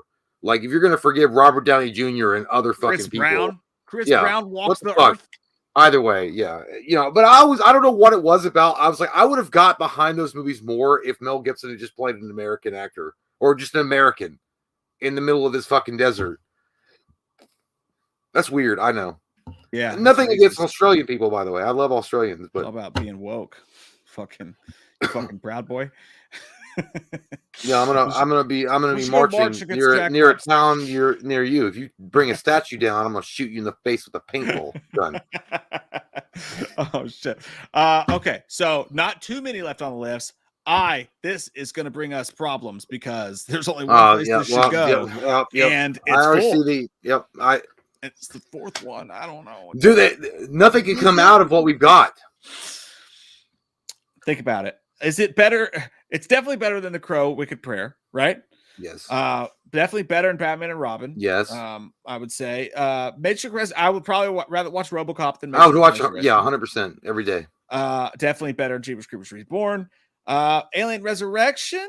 Oh my god, dude! Tight titty. I don't know. Yeah, you know what? Okay. The crowd. Don't do it. I mean, oh my god! It's the first time Sigourney Weaver had been on screen, reprising her role of Ripley, and she's a fucking clone. Yeah, hell, acting like an alien. Fuck, dude. I'm just gonna. All right, you know what? I'm gonna put him. I'm gonna bury him. Wait. I don't want to do this. I don't. Okay, I feel dirty. I feel like I needed money and I sucked the dude's dick in the alleyway just to get $10 so I can get a slushie. That was fucking private. I told you I needed an Uber. You lied. I will say I would put Thor into fuckable and to put RoboCop down there. God damn it. I would rather put Resurrection in fuckable, honestly. Yeah, but the reason why I'm going to put... Because Christian Bale was a badass as the villain in that movie. And there were moments in that movie that were pretty good. I'll fucking do it. I don't want to. Fucking do it. I'll fucking stick it, man. Like, okay, when Natalie Portman's character revealed that she had cancer, I think that was like handled really... I think it was pretty cool. Like the way that they handled that scene. Yeah, I gotta pee really fast, but I'm not taking a breath. I'm just gonna go pee really super fast. If you want to catch up on where we at though? Nighttime at 10:07 p.m. is where we're at, I believe. And he says something about us corn dogging each other in the buns. Oh, all right. So, hold on. Okay, I got him. Okay. Yeah, that's where we're at. Okay. Be back 2 shakes of a lamb's tail. All right. Nighttime coming in hot. Did y'all or your friends ever corn dog each other where they hit you in the back with their knee? I hated it. No, but we nut tapped each other a lot. I remember that shit all like that was like the worst ever. Like I don't remember ever getting corn dogged, but I definitely remember like walking in and your friends are like, "Hey, what's up, man?" And then fucking boom to your nutsack, and your nuts are just hanging out there like suffocating, and you have to go down to your knee and be like, "God damn, I hope I can have children one day." Yeah, but I remember that kind of stuff, but not the corn dog stuff. I never had that. Yeah, so that was okay. So we're all caught up. Good, cool. 666 says you said you love me, Jay. I do love you. I love everybody. It's fine. I love everybody. Yeah, Stacy James nut tap. Do the nut taps as a guy growing up and having to deal. Dude, that is the fucking worst. Like you chicks might not understand, but dude, it's like a girl coming up to you and punching you in your titty. Like I don't know. I mean, if your tits feel like the pain, because it's a delayed pain, right? When your sacagaweas get slapped, it's like, ha, it didn't. I'm fine. And then you know, like you got me. And then like this overwhelming dread forms in your stomach, and it's like the Grim Reaper comes down and uses the scythe to cut through your belly, and you go down to your knees. Nut tap is the fucking worst feeling. The delayed nut tap is the worst feeling because also I got nut tapped so hard my balls went blue, like they bruised. You have to wait for it. Like you get hit, you go down, and then you go, here it comes. Here it fucking comes. Like the doctor giving you a shot. And it's the worst. We'll never understand childbirth or having periods or what it's like to have a woman love you, but we will understand. Women will never understand getting a shot in the nuts. Well, I said the closest, and even then, I don't even know if another girl that was your friend came over and punched you in the titty, like just punched you in the nipple, or a good old cunt punt as they call it, just but listen, you've literally got like you've got 2 dudes hanging out in a fucking what do they call those things that swing between trees? Branches. No, hammocks. You got 2 dudes, meaning your balls, swinging on a hammock, and they're just enjoying the summer day. And then all of a sudden, a fucking tornado comes and uplifts them and throws them on the ground and then squashes them. Yeah, it's like that's what it feels like to be hit in the nuts. It's like the devil took a magic school bus, shrank down real tiny, got in an elevator that is your fucking ball sack, and took an elevator up into. It's like pain took an elevator in your nuts, basically, is what happens because you just feel it rise. Yeah, when a woman tells me, "Hey, I have a period and I have pain," and then I feel like pain, I'm like, pain. How dare you use that word, pain? And don't get me wrong, I'm sure that I don't want to go through a period, but there was a funny comment here. It said, "That's not bad, Jay. You can make Smurf children with blue balls," says Iron Baron. Of course you can. That's the way that works. If your balls turn blue, don't worry. It's not a medical thing. You can just fuck a girl and you'll have blue babies. Isn't that fun? That's how you get a blue waffle. Fury Road, the crowd calls real awesome, by the way. 43% real awesome, 27% all-timer in second place. Real awesomes were Fury Frodo, you fucking pussy pocket. It is done. Where'd it go? Had to get burned. There it is. Okay. Not the goddamn bees. We are almost done. You put it in the wrong spot, you son of a bitch. Shit. Sorry. I'm from Canada. Real awesome right there next to Freddy, tucked in, you fucking butt fucker. Insidious the Last Key. Strange things in this one. Oh no, you know what? I like this movie. I did like this movie a lot. Because it explores Lynn Shay's character, the early years of her. Which I thought was pretty cool. I actually did enjoy watching the origin story of Lynn Shay, and they didn't do like this overdone type of narrative like they did with Insidious, or not Insidious, but Conjuring too, where it's like it was just focusing on the love story, and that was pretty much the majority of the movie. And they really only had a couple of. I like this movie a lot because it goes over her backstory, and you understand the Lin Shaye character a little bit better and how she meets the guys like the spectacle Specs and the larger dude. I don't remember his name. I actually enjoyed this movie. To be honest with you, and I know it might shock you guys, but I actually would put this in Real Awesome, but I can be fine putting it in Fuckable. But I actually thought The Last Key was well done. I think it was really well done, and I think Lin Shaye was amazing throughout the entire film. I'm more of a I call it just fuckable. I just watched it recently not so long ago, and I thought the only scene that really captured my attention was the suitcase scene at the end. But that being said, we'll put it to a vote because we got time for one. Meantime, Barb brought up a great fucking point that I caught with my little eye in the chat, and that is that we didn't add Final Destination 4. So I gotta throw that slut in there real quick. And I don't remember the roller coaster one. Oh, dude, the roller coaster. You might as well just say, yeah. Why we gotta add it? Now it's gonna be in the butt. It's gonna be in the butt. You think so? I don't remember it. I got nothing. I don't think I've ever seen it. Final Destination 4 was literally Final Destination 3 was when people started lining up to watch the death scenes. Because I don't give a fuck about the story because it was that bad. Final Destination 4 had no fucking this was like a spattering of a story in the fucking middle of the movie. And they're like, okay, we get it that people kind of want to watch a story, but really people are just here for the inventive deaths. It's a terrible, and even the deaths weren't that fucking, it was CG shit. It was fucking, I hated that movie, dude. Final Destination 4 is a dog shit ass movie. Having not seen it, I cannot comment, so I will go with what you said. Does it? Someone's got to go to Fuckable. Here we are again. You know what? Out of the selection that we've got down there, I'll put fuck that. I don't want to do it, but I have to. The Matrix will go up higher than that. Final Destination 4 is a terrible ass movie, dude. It's bad. I'd say the 4 spot on these rankings is darker than usual. There's way more fuckables, way more sucks my butt Steves than I feel like ever before. Yeah, Steve is exhausted tonight. Steve is getting ruined.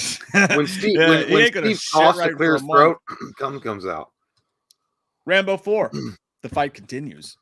That's my goodness gracious. Awesome. I would call it real awesome. Personally. Real, I mean, it's real. I mean, I could even borderline with all timer. I don't hate it. I'm not. I won't do it. I'm not that dumb. Okay, but I want to be that dumb. I want to go out and fight for Rambo like he fought for us. Because, well, here's the thing. If you look at Rambo, right? You look at Rambo. You look at First Blood. First Blood is an all-timer movie. 1010%. It is.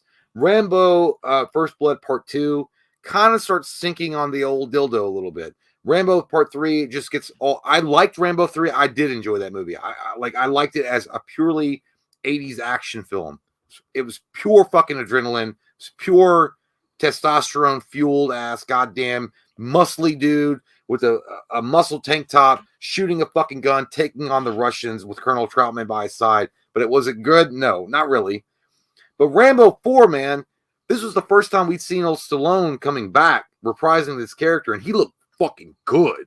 And not to mention the fact that the cinematography and they did research on what it's like with a 50 cal or whatever the big gun that he was shooting. Blown off. Yeah, dude, they went full in. Like, this is what it would look like in real life. Man. Me at a fucking Applebee's on. But I'll give you real. Yeah, I'll give you. Yeah, it's like that's like a drunk guy going to a buffet at Golden Corral. They're like, "Hey, man, I don't give a fuck what's in front of me. If it's a day old pizza, I'll eat that shit." I'd be fine with Real Awesome, but dude, I could be. No, it's not an all timer. It's not. Let's be realistic. It's not. I'm scooting with you. I'm scooting with you. I do love the movie. I do love it. I love it wholeheartedly. It's a weird little movie. It just kind of stands on its own 2 legs for sure. Homo erect. And it just, that movie kicked ass. But it was kind of short and kind of almost felt like a Rambo expansion pack in its own way. Like it was kind of weird and just like out there and different. I feel like it was like too little, too late. Kicks ass though. It's fucking kick ass. It's a great movie. Yeah. No doubt about it. Candyman reboot. Well, see, now we're in a Just bad like spot. caca. We're in a bad spot now because I mean it'd be a fuckable movie. I am on board with that. I do want to rewatch it because I did really enjoy it. I want to see it again. I feel like they dropped the ball at the very end, but up to Yeah, that it's terrible. point, the Yeah. cinematography was fucking great. The vibe was great. It had some scary moments in it. Enjoyed it as a movie. I lean towards fuckable, almost real awesome, but we're out of room in fuckable. So, Well, I feel like here's what we're gonna do. I feel like and I have to do it, and I would switch these. I would put, and here's where I'm standing right now. Either Spectre or Live Free or Die Hard being real awesome. Live Free or Die Hard. I'm okay, with you. well that's what we'll do. It. I'm gonna put you where you belong, John McClane. I'd suck on your dong for $2 at a Waffle House. Who's gonna come and fuck my mouse? But I have a pet mouse that really needs to get pregnant. Yeah, that feels right. That feels right. We're filling up. We're filling up. We only got all-timer status left, and I'm pretty sure there's no all-timers left. As a matter of fact, there's nothing fucking left. I think we're done. We did it all. We did them all. Hey, we did it, y'all. We did it. Our way to the sun. We went 2 hours and 34 minutes just talking dumb shit, and we got there. And thank you guys for sticking around. Why do I have that fucking country song stuck in my head now? Pretty blonde hips, blonde hair, blue eyes. Dude, I'm about you know to what's kiss funny? my heart goodbye. The I have a country song in my head, right, and it's you guys ever heard of Josh Black? It's like, don't go riding on that long black train. I heard that song. Yeah. That's a great song. But either way, what if I want a long black train inside of me? You know, what if I want that? Just move to Chicago and you can get it every day. They got good hot dogs. Yeah. But either way, yeah, man, we made it. I think that looks like a good goddamn list right there. That looks like a sexy fucking list. Like if you walked into a Blockbuster or Hollywood Video and this was like, you know, managers and whatever employees picks, that's a good fucking list right there. I'd be like, God damn, I'm gonna take a look at this. You know, you walked in those video stores, they would have the employee picks and shit. Oh yeah. That was. They still do it at bookstores if you're that nostalgic, but we're not going to read anything. Who's got time for reading? I never put a Next Generation on there, and that makes it really. That's a fucking impossible one.